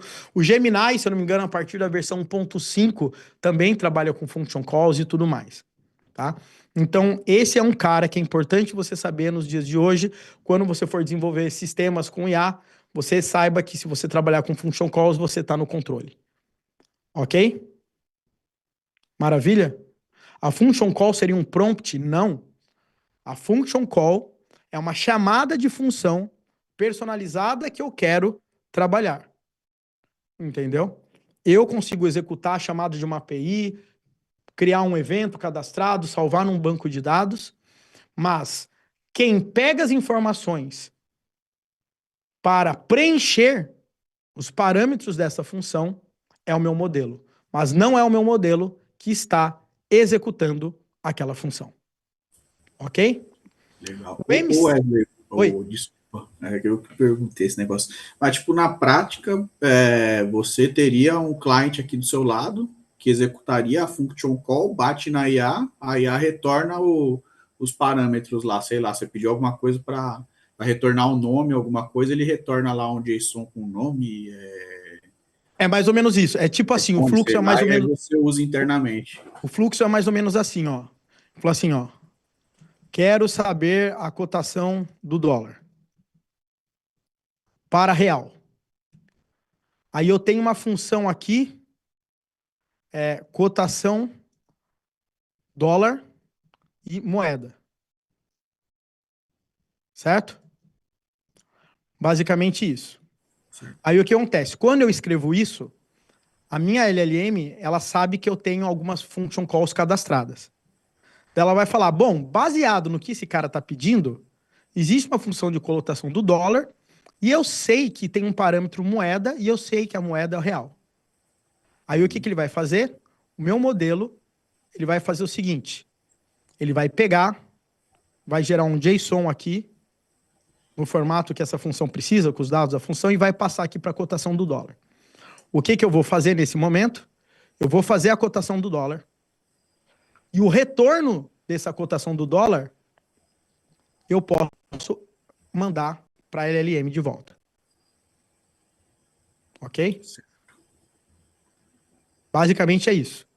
Mas, como essa função sou eu que criei de forma personalizada, eu posso falar, não quero dar a cotação do dólar depois da meia-noite. Ou eu posso até falar, eu vou dar a cotação do dólar, mas além disso, eu vou adicionar algumas outras informações que eu quero para que a IA tenha ainda mais contexto com o resultado que ela quer trabalhar. Mas você consegue perceber que eu estou no controle aqui? A IA, ela só me dá os parâmetros. Ela entende a intenção, ela vê o meu cardápio, ela só me dá os parâmetros. Quem executa e escolhe a execução pela lógica de negócio sou eu. Entendi, legal. Fez sentido, galera? É um esquema, né? Ô Wesley, Exatamente. Oi. Trazendo um cenário mais assim, mais padrão, a Alexa, ela utiliza a function call? Cara, eu não tenho ideia. Na realidade, a Alexa, ela não trabalha com... Não sei. Porque se Absolutamente for... eu não sei. Porque a infraestrutura, a estrutura da Alexa é diferente. A gente até pode, vamos dizer assim, fazer uma analogia. Agora, tecnicamente falando, eu não tenho a menor ideia qual a tecnologia que a Alexa está usando. Ô, Entendeu? Wesley, posso falar aqui rapidinho? Com Pode. licença. Então, eu sei assim, a Alexa, eu sei que saiu a Alexa Plus, que já está com LLM embarcado, tá? Mas a Alexa, a anterior da arquitetura, é só aquele conceito lá de casa inteligente, das chamadas de APIs, né? É porque, na realidade, você dá as skills. E as skills da Alexa, no final das contas, é o cardápio das funções que ela pode fazer. Entendeu? Mas não necessariamente num modelo, no LLM que a gente está acostumando usar agora com OpenAI e etc. Entendeu? Então, mas a Amazon já faz um Agora, tempinho dessas já, evoluções, provavelmente eles estão indo. evoluiu. Cara, É o Alexa Plus provavelmente daí. todos esses caras vão começar a ir para esse nível, entendeu? Olha, eu acho que a Amazon demorou, viu, para lançar LLM embarcada, viu? Depois de toda essa onda crescente de Pois é, LLM, né? é que deve ser caro pra caramba, né? Bom, eu não sei. Honestamente, cara, eu nem me atrevo, porque eu sei que a forma como a Alexa foi criada com os skills é mais ou menos como se fosse uma function call. Você tem um cardápio de habilidades que ela tem e ela pode chamar. Eu acho que é uma analogia. Mas, basicamente, essa é a ideia de function calls. Por que que eu tô falando isso aqui, galera? Porque tem muita gente confundindo isso com o tal do MCP. E são coisas diferentes e complementares. Eu posso trabalhar com function calls e eu posso trabalhar com MCPs. Tá? Então, isso aí é algo realmente é complexo. Mas, por exemplo, se você for utilizar padrão, sei lá, trabalhar com o OpenAI, você vai ver que no SDK você consegue registrar funções, você consegue personalizar suas funções e, em seguida, você consegue pedir para a IA fazer a chamada dessas funções e você decide, baseado nos parâmetros, se você vai fazer ou não. Ok? Ficou claro para todo mundo isso, galera? A minha Siri tá falando, tá com ciúmes que eu tava falando da Alexa. A minha Siri tá respondendo aqui no meu relógio. Show? Quem é Alexa, né? Pois é. Agora, a gente tem um outro cara que é o MCP, tá? O MCP, a pegada dele é outra, tá? MCP é Model Context Protocol, tá? Um protocolo de modelo de contexto. A diferença em relação a Function Call e um MCP, ela, na realidade, acaba sendo grande por conta dos níveis, tá? O Model Context Protocol, no final das contas, ele permite que eu tenha um host, tá? Cursor, por exemplo, tá? Ele permite que eu tenha um MCP client e ele permite que eu tenha um servidor aqui. O que que acontece nesse caso aqui? Quando o host começa a realizar as operações, o meu modelo, ele consegue entender a minha intenção, ele consegue ter a lista de cardápios dos servidores MCPs que eu tenho, e ele escolhe qual a ferramenta que ele pode chamar baseado naquilo.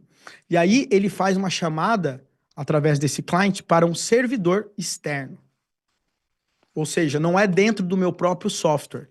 Esse cara aqui está dentro do meu próprio software. Esse cara aqui está fora do meu próprio software. Ponto importante aqui é que o MCP, ele tem uma parada que a gente chama de tools, que é a coisa mais comum que a gente acaba utilizando no dia a dia. Que no final das contas, o que que ela faz? Ela consegue realizar ações em servidores. Então, eu tenho uma tool que vai fazer eu criar uma PR no GitHub. Eu tenho uma tool que vai conseguir eu aprovar um code review. Ou seja, eu estou realizando ações. E quem faz essa chamada aqui é o meu modelo, uma vez que ele consegue se conectar com uma lista de servidores de MCP. O outro ponto é que o MCP, ele tem uma outra parada aqui também chamada resources.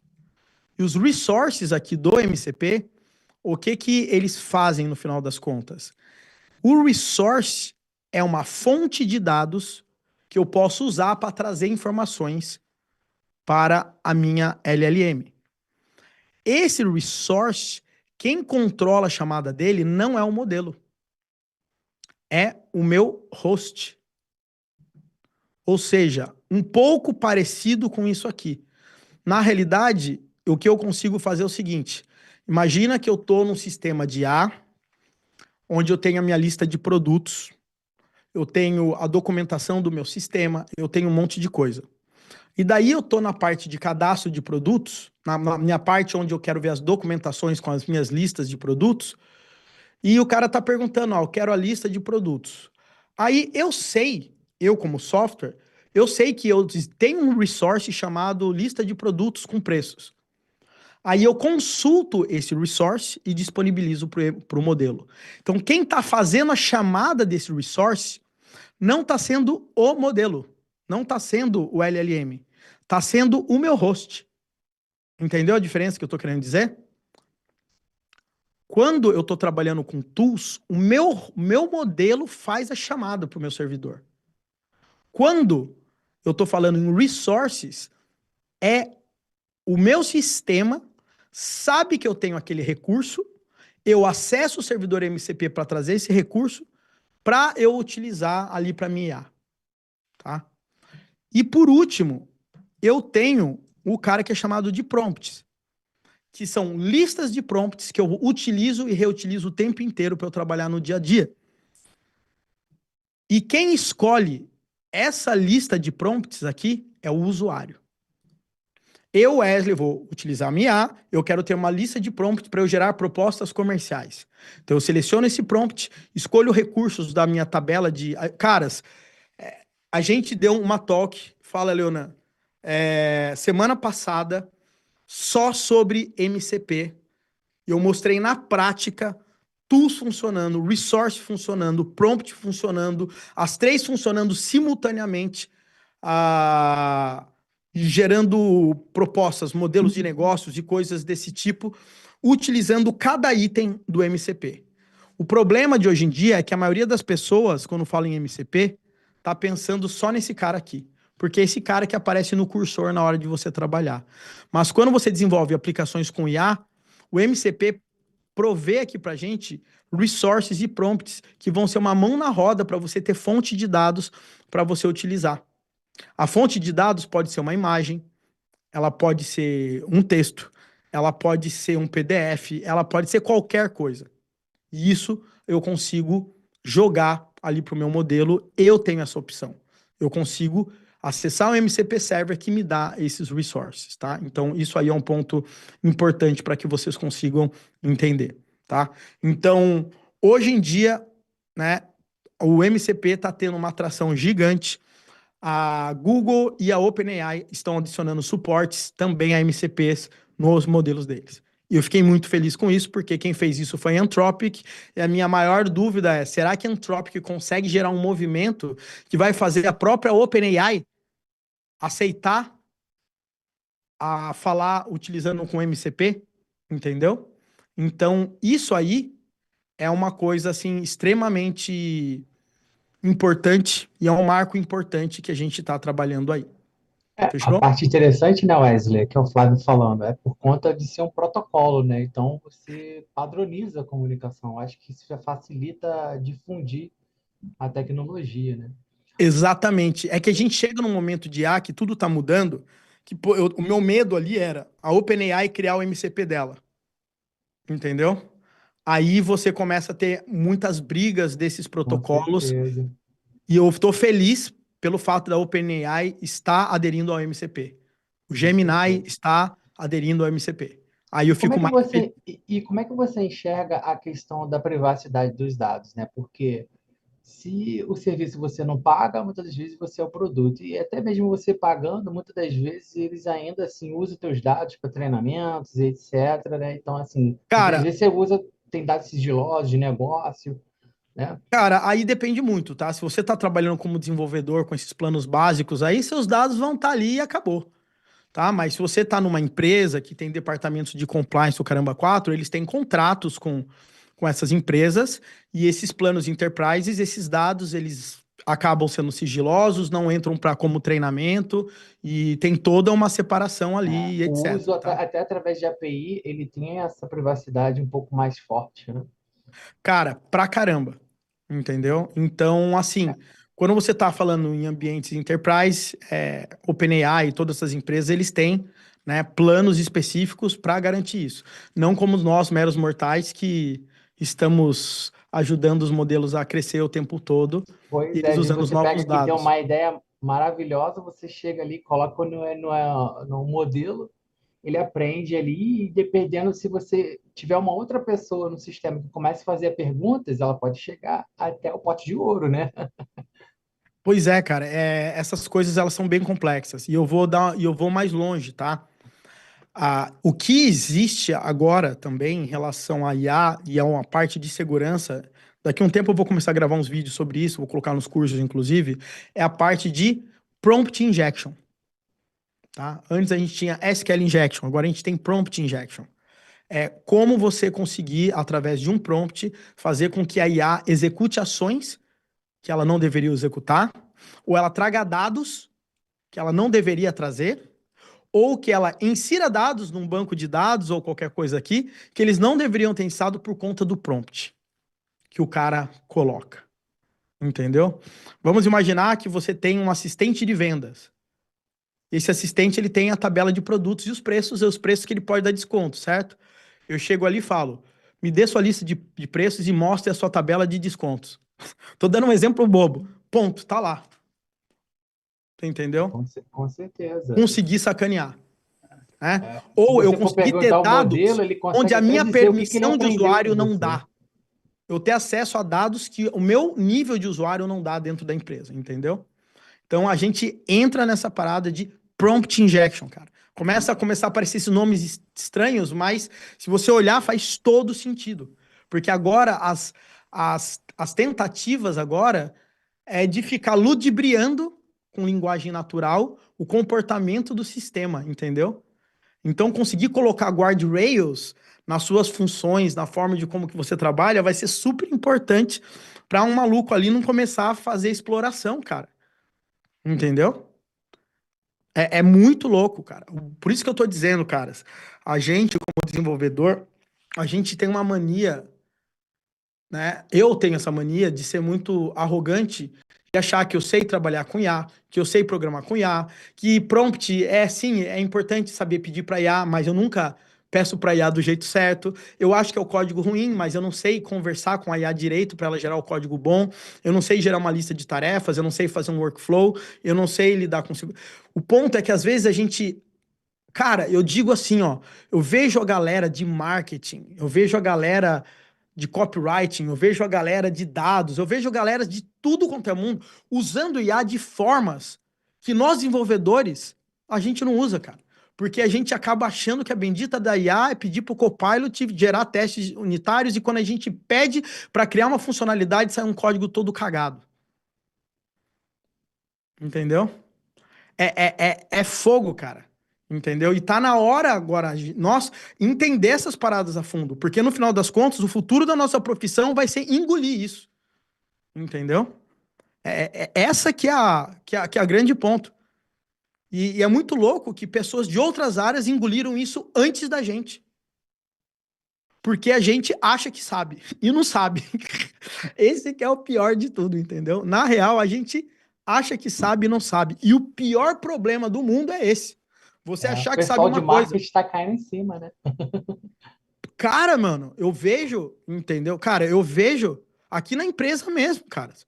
As coisas que a galera de marketing tá fazendo tá sendo muito mais produtivo que os devs daqui deveriam estar fazendo, não estão usando com IA direito da forma como eu queria, entendeu? Ô Wesley, e deixa eu te perguntar um negócio. Você acha que essa questão da inteligência artificial aí, todo o MCP, esse Function Calls, né, esse LLM, com essa produtividade que ela tem de fazer o front-end e o back-end, e pensando em low-code, né, por exemplo, um Apex, você acha o que seria mais produtivo hoje? Você utilizar uma IA dessa aí, ou você ter um Apex para você produzir um sistema? Depende muito do requisito também, né? Cara, na real, você é desenvolvedor, meu amigo, o seu lugar é no editor de código, conversando com a IA, sabendo documentar, sabendo explorar, saber passar requisitos, criando documentação de contextualização, sabendo trabalhar com os prompts certos, para os contextos certos, entendeu? Porque, assim, eu vou dar um spoiler aqui para vocês. Deixa eu pegar aqui meu... Rapidinho, só para passar por cima. Porque, assim, eu já vi o Apex, né? Eu já dei uma olhada como funciona o Apex. E eu vi que ele é, assim, uma forma simplificada de você... Cara, você tá falando Apex ou Codex da OpenAI? Não. O Apex é uma plataforma onde você consegue fazer low code. Então, tipo, você consegue arrastar um botão e ele é da hora. Então, cara, mas esse que é o grande ponto, cara. Eu não sou contra isso de forma alguma, mas o grande ponto aí é o seguinte, cara. Se você é desenvolvedor e vai trabalhar em empresa grande, cara, raramente você, como desenvolvedor, os problemas que você vai ter, você vai ficar resolvendo com low code. Porque o problema não tá no resultado que ele gera. Você pode até pegar, gerar uma tela de um front-end para te ajudar, mas, cara, você vai pegar um front-end gigante, você tem que saber em componentização, ele tem que ter boas práticas, ele tem que ter documentação, ele tem que ter uma pancada de coisa que essas ferramentas elas não vão gerar. O grande problema do software é o software conseguir durar ao longo do tempo. Essas ferramentas entregam muito rápido, mas com alta complexidade que ao longo do tempo ela não dura, entendeu? Nós, como desenvolvedores, a gente tem que ter guidelines, técnicas e etc., para não ficar dependendo desse tipo de ferramenta, entendeu? Esse é o grande ponto. Aquele gráfico que você desenhou no início representa muito bem isso É, daí. é bem isso. A Depois eu posso complexidade, até né? botar direito. Mas, caras, eu tô trazendo aqui de possibilidades só com prompts que mudam a sua vida. Documentação e design docs. TDE, TRD, PRD, FRD, User Stories. System Design, Low Level Design, Diagrama C4, Architecture Decision Records, RFC, Coding Standards, Code Review, Testing, CI/CD, Security, Runbook, Playbook, Infrastructure Design. Todos esses documentos agora, se você tiver o prompt correto, assistente correto, você gera esses documentos de uma forma muito rápida, fácil e de forma decente, que vai estar na sua pasta Docs. Na hora que você for programar com o seu cursor, com qualquer ideia, a sua IA vai conseguir ler esses documentos e vai ter uma precisão muito maior na hora de tomar as decisões para desenvolver. Aí, para você implementar, você precisa saber explorar o problema que você vai estar trabalhando. Você vai precisar contextualizar para a IA. Você vai pedir para ela criar tarefas e planos de ação para que ela não saia que nem uma louca tentando fazer tudo ao mesmo tempo. Você vai ter que ter um workflow que vai falar para ela qual a sua regra, qual que é o seu processo de trabalho. Primeiro você vai fazer isso, depois você vai fazer isso, depois você vai fazer isso, depois você vai fazer isso. Como que eu faço testing? Como que eu faço debugging? Como que eu faço... Cara, para cada cara desse, é um prompt diferente para cada tipo. E aí a gente vai para vários tipos. Hoje em dia a gente cai nessa barreira por conta do tamanho do contexto. E por isso que ela não consegue fazer tudo de vez, você tem que realmente parafrasear para ela, né? Cara, tem o tamanho do contexto, janela de contexto daqui para frente, cara, não vai ser muito problema, que só vai ficando aumentando, entendeu? Mas o maior problema é ela fazer uma tarefa depois da outra. Porque acontece, ela tá fazendo uma tarefa, aí o que que acontece? Você viu que ela escreveu um negocinho errado, daí você escreve assim, cara, você fez isso errado. Ela vai falar, ah, tá bom, deixa eu corrigir.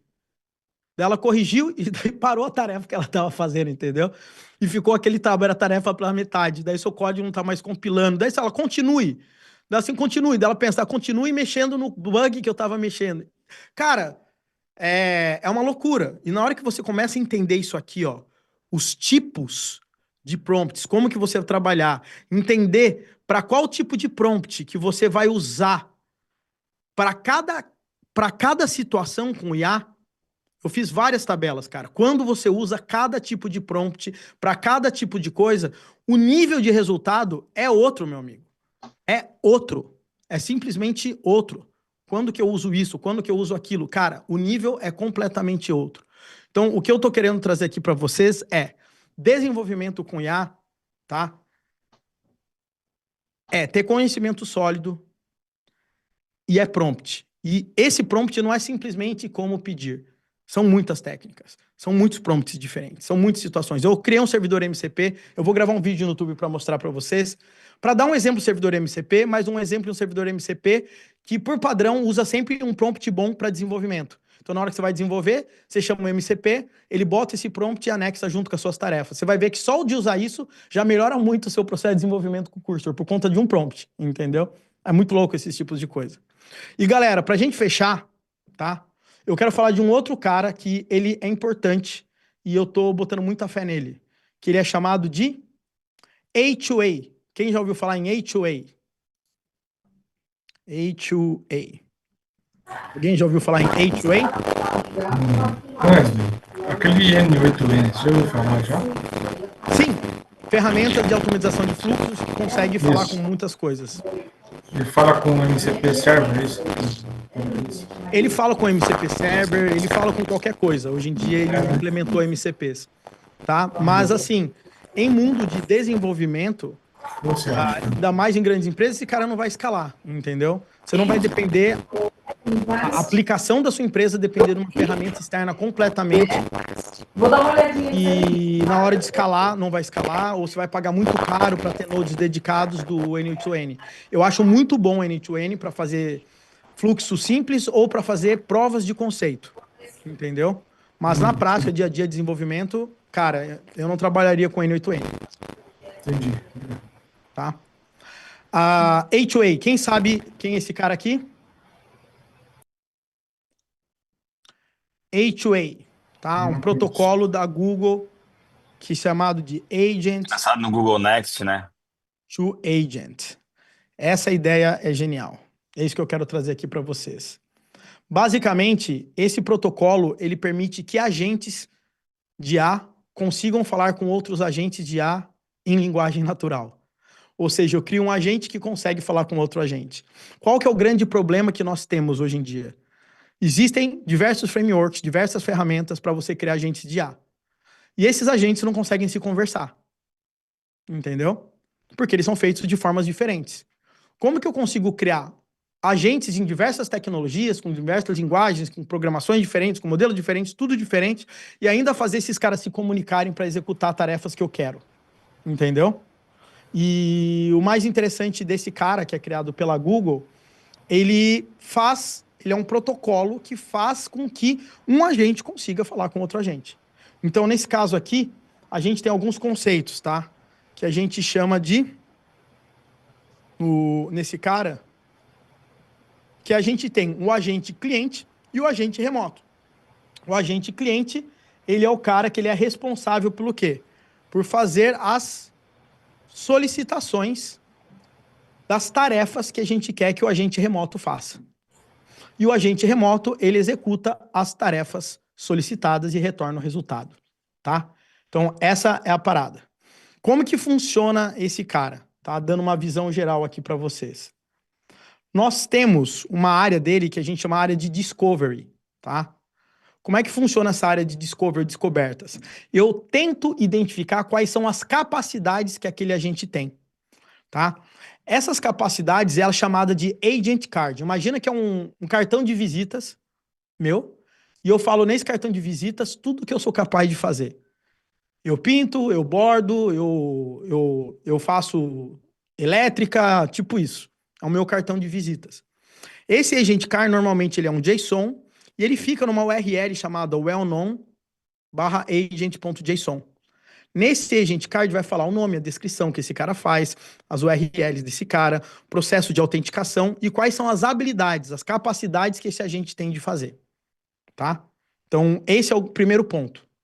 Legal? Então, um agente fala com outro, para um agente falar com outro, um agente vai ler o cartão de visitas do outro agente, para saber o que aquele agente consegue fazer, tá? A segunda etapa que a gente tem desse cara é a parte de gerenciamento de tarefas. Por quê?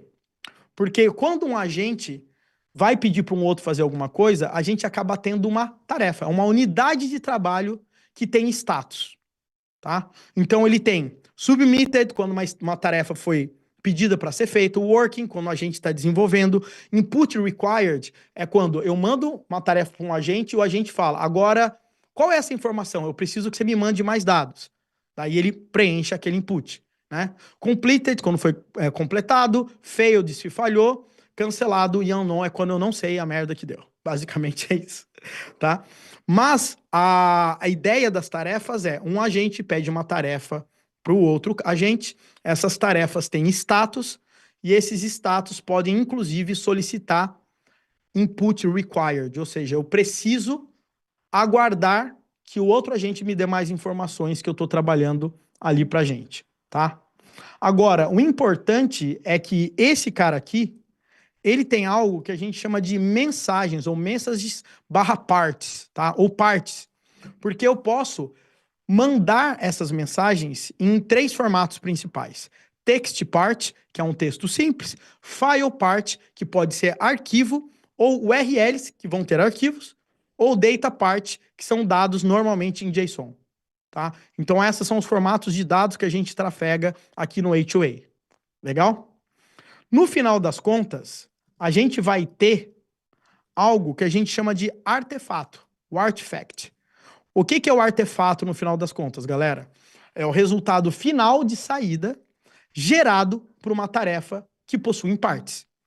Então, eu pedi para ele fazer aquela tarefa, ele fez aquela tarefa, e o resultado daquela tarefa é uma imagem, mais um JSON, mais um texto, ou seja, é o output que o outro agente vai receber, tá? Então, eu faço tarefas, essas tarefas circulam com mensagens de partes de mensagens, e no final, que a gente tem isso acabado, a gente tem um artefato final, que é o resultado daquela tarefa acabando sendo desenvolvido, tá? Como é que funciona mais ou menos a parte de comunicação? É bem parecido em relação ao protocolo de comunicação com o MCP, porque ele trabalha com JSON RPC, né? E uma coisa interessante desse cara, ele suporta streaming. Então ele consegue trabalhar com tarefas longas. Eu consigo deixar um agente plugado no outro agente enquanto o outro cara está realizando a tarefa, tá? E ele também permite, com comunicação, eu dar tipo push notifications através de webhooks, né? Então eu estou fazendo uma tarefa, algumas coisas têm que ser assíncronas, conforme ele vai terminando também, ele pode ir fazendo vários posts ali via webhooks para que o outro agente vá recebendo essas informações, tá? Apenas um exemplo aqui para vocês de uma ideia mais ou menos de como é que funciona uma dessas mensagens aqui, ó. Eu gerei aqui um JSON aqui para vocês verem. Então, basicamente, eu tenho o JSON RPC 2.0, o ID1, o método é uma tarefa para enviar, o parâmetro que eu estou mandando, a mensagem, né? As partes, eu estou falando que eu tenho uma parte que é um text e o texto é, por favor, os detalhes do MBA Full Cycle, tá? E dados de metadata. Quando eu mando esses dados para o outro agente, ok, deixa eu fazer uma tarefa. A tarefa eu entendi que ele quer pegar os detalhes do MBA. Aí esse meu agente, ele pode fazer chamadas de API, navegar no site, pegar os detalhes, aí ele pode gerar ali no final uma tarefa como um artefato, né? E esse artefato é mandado para esse agente ter todas as informações. O mais louco de tudo isso, no final das contas, galera, é que se vocês perceberem, o A2A, apesar de ele ser um protocolo de comunicação, esse protocolo, no final do dia, ele faz com que um agente fale com o outro em linguagem natural. Sacou o que eu tô querendo dizer? Por favor, dê os detalhes do MBA Full Cycle, cara. É assim que um agente manda mensagem para o outro. Eles se comunicam como se fossem pessoas se comunicando. E quando eu tenho isso, eu posso ter, por exemplo, que é o exemplo que a Google dá no repositório do A2A. Eu tenho uma agência de viagens. Então, uma pessoa pede uma cotação para eu viajar para Dubai. E daí, nessa cotação, eu vou pedir a cotação para um agente de passagem aérea, eu vou pedir uma cotação para transfer, eu vou pedir uma cotação de hotel, eu vou pedir uma cotação disso, eu vou pedir uma cotação de aquilo. Cada cotação são agentes diferentes. Tem um agente específico em reserva de hotel, eu tenho um agente específico em passagem aérea, eu tenho um agente específico só em transfer, eu tenho um agente específico só em entretenimento e city tour. Aí esses agentes, eles fazem as cotações, vão mandando, e aí eu tenho todo o resultado final. Daí eu falo, ok, gostei, faça uma reserva para mim. Aí cada agente vai fazendo as respostas, vai trabalhando. E um agente vai podendo chamar outro agente, que vai chamando outro agente. Vocês conseguem entender como é que essa parada vai, o nível que isso, o nível de possibilidade. Se você acha que MCP é uma parada foda, imagina quando você tem 1 trilhão de agentes se comunicando em linguagem natural com outros, fazendo um monte de tarefas. Sacou? Agora, imagina que os softwares que a gente vai desenvolver vão começar a ser agentes no final das contas. E a gente vai precisar usar protocolos desse tipo para falar com outros agentes. Sabe aquele módulo, aquele microserviço? Talvez ele não seja um microserviço, ele seja um agente agora. Entendeu? Arquitetura baseada em agentes. Arquitetura agêntica. A gente vai começar a ouvir esses nomes. Entendeu? A gente vai ouvir cada dia mais AI-Driven Development, não é mais TDD, Test Driven Development, é AI-Driven Development. Esses termos, todas as coisas vão começar a surgir, cara. Desenvolvimento modo agêntico, porque a gente vai trabalhar com agentes no Copilot, no Cursor, para sair desenvolvendo com a gente. É um desenvolvimento agêntico. É o futuro, galera. É o futuro e já é presente muito dessas coisas aqui. O que a gente não pode ter é uma fase de negação e acreditar que a gente vai programar da mesma forma e que o mundo vai ser igual e que a nossa profissão vai ser ficar movendo o cardzinho no gira e dando baixa nas nossas tarefas. Entendeu? O que eu tenho certeza é, você precisa engolir IA. Você tem que aprender a aprender de verdade essa parada. Porque com a experiência que eu tenho hoje em dia de ver outros desenvolvedores trabalhando com IA, só estão arranhando a ponta do iceberg. Chega ali no cursor e fala, resolva aquele bug. Crie para mim uma funcionalidade que fala, cara, meu amigo, isso não é trabalhar com IA. Entendeu? Você só tá mudando o GPT pro cursor. E ele sai gerando um monte de coisa e você fica ansioso ainda. Quem aqui já passou ansiedade com IA, galera? Você pede para fazer e daí ela começa a fazer no começo e você fala, cara, que top! Daqui a pouco ela começa a destruir de volta o seu código.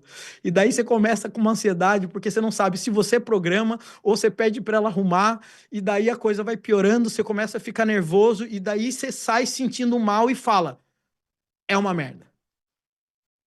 Entendeu? Essa era a experiência que eu tinha com IA. A minha experiência hoje em dia, ela é 100% feliz? Não é. Mas, cara, eu digo que eu melhorei a minha eficiência pelo menos em 80% do que eu fazia antes, do que eu consigo fazer com IA hoje, entendeu? Eu xingo muito menos, porque eu consegui ter um fluxo de trabalho decente. Existe um fluxo para software novo, existe um fluxo para software que já existe fluxo para softwares que se comunicam, existem fluxos de trabalho para cada tipo de situação, entendeu? Então, se você não sabe usar o prompt certo no momento certo, se você não tem esses caras prontos, se você não sabe, se você não tem documentação, se você não sabe gerar documentação, se você não sabe criar um servidor MCP que vai ajudar a sua vida, se você não sabe os MCPs que podem ajudar a sua produtividade no dia a dia, você só vai ficar xingando a IA, né? Até que um desenvolvedor que manja pra caramba vai conseguir fazer o que você não consegue e você vai falar, o que está acontecendo na minha vida? E daí você vai perceber que esse cara estudou mais sobre IA. E é o que eu recomendo para todo mundo, galera. A profissão está mudando, vai ter vaga diminuindo, vai ter vagas sendo redefinidas. E o que está no nosso controle hoje? Estudar. Uma coisa é fato. A gente tem que estudar parte técnica, fundamentos. Tudo isso que a gente está falando isso aqui, galera.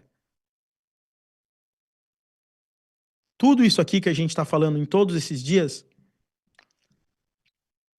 Se você não souber isso, você pode usar IA que você for, vai sair uma merda. Se você souber isso aqui e souber IA, a sua produtividade vai aumentar 10 vezes.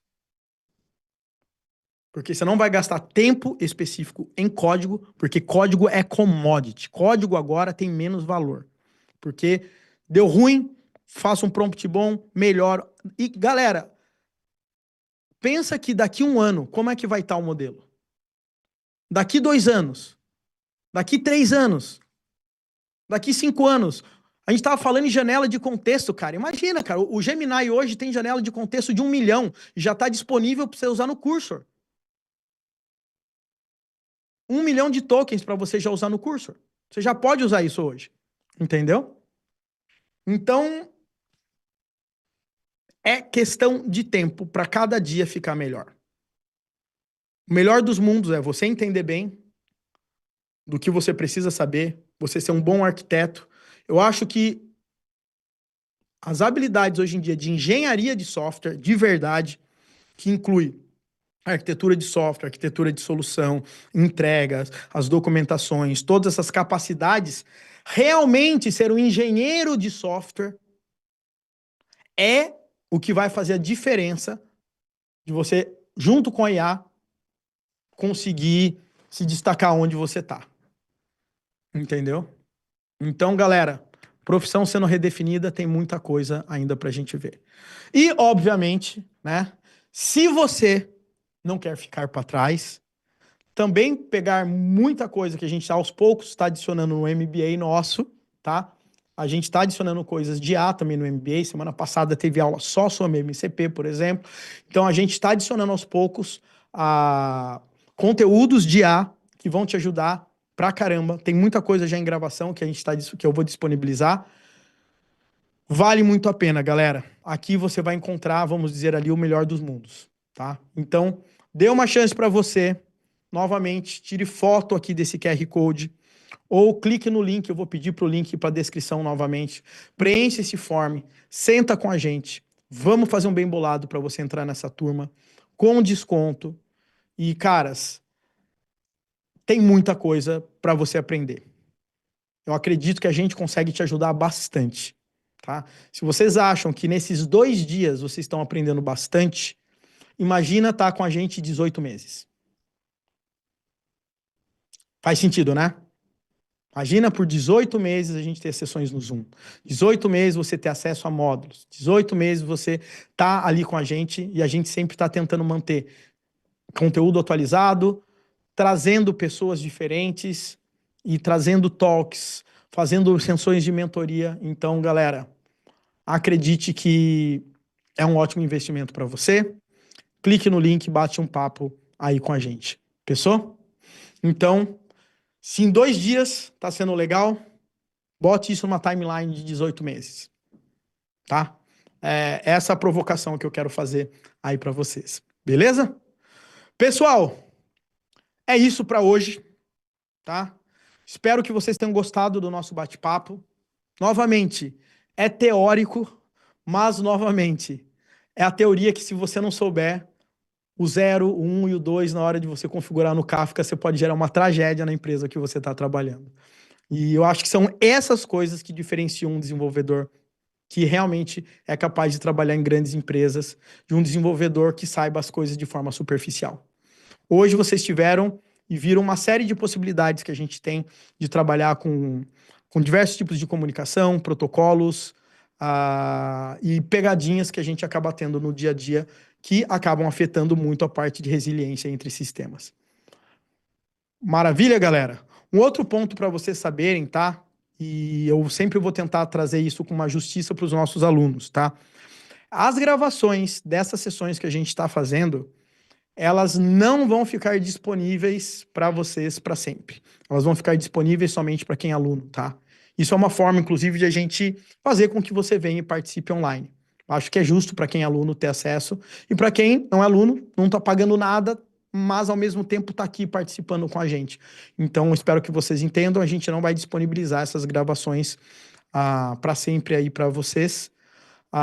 Eu vou ver por quanto tempo. Eu acho que até o final da semana a gente deixa disponível para vocês poderem rever coisas desse tipo. Mas isso aí depois vai ficar disponível apenas para alunos. E se você virar aluno nosso MBA, você vai poder ver isso aí com mais calma novamente para ter essa revisão aí com vocês. Maravilha, galera? Pessoal, preencham aí formulário de pré-matrícula sem compromisso. Vamos entender seu momento profissional e espero que vocês possam também aí estudar com a gente. E esses encontros iniciais agora que a gente está fazendo no Zoom acontecerem com muito mais frequência aí conforme vocês forem estudando com a gente. Fechou, galera? Pessoal, espero que eu não tenha desapontado, espero que vocês tenham gostado. Amanhã tem mais. Amanhã a gente vai falar de DevOps SRE, assunto que muita gente não sabe, ou assuntos que muita gente confunde, não sabe a diferença entre DevOps e SRE. Eu conheço pessoas que trabalham na área de DevOps e falam que trabalham na área de SRE e esse cara não sabe o que é SRE. Mas fora isso, a gente vai também falar de IA aplicado a essa parte de confiabilidade, de hiperconfiabilidade em sistemas, focados nessas partes de DevOps e SRE. Então vai ter mais assunto de IA também para a gente falar amanhã, tá bom? Então participem, mesmo horário, vocês vão receber as notificações, links e tudo mais. E espero que eu possa ver essas caras repetidas novamente aqui para a gente fechar com chave de ouro. Fechou? Muito boa noite, pessoal. Fiquem com Deus, descansem maravilhosamente, que tenham um dia abençoado, que vocês vão conseguir fazer tudo o que vocês querem fazer e mais um pouco amanhã. Fechou? Um abraço para vocês e vamos nessa, galera, porque amanhã tem mais. Boa noite.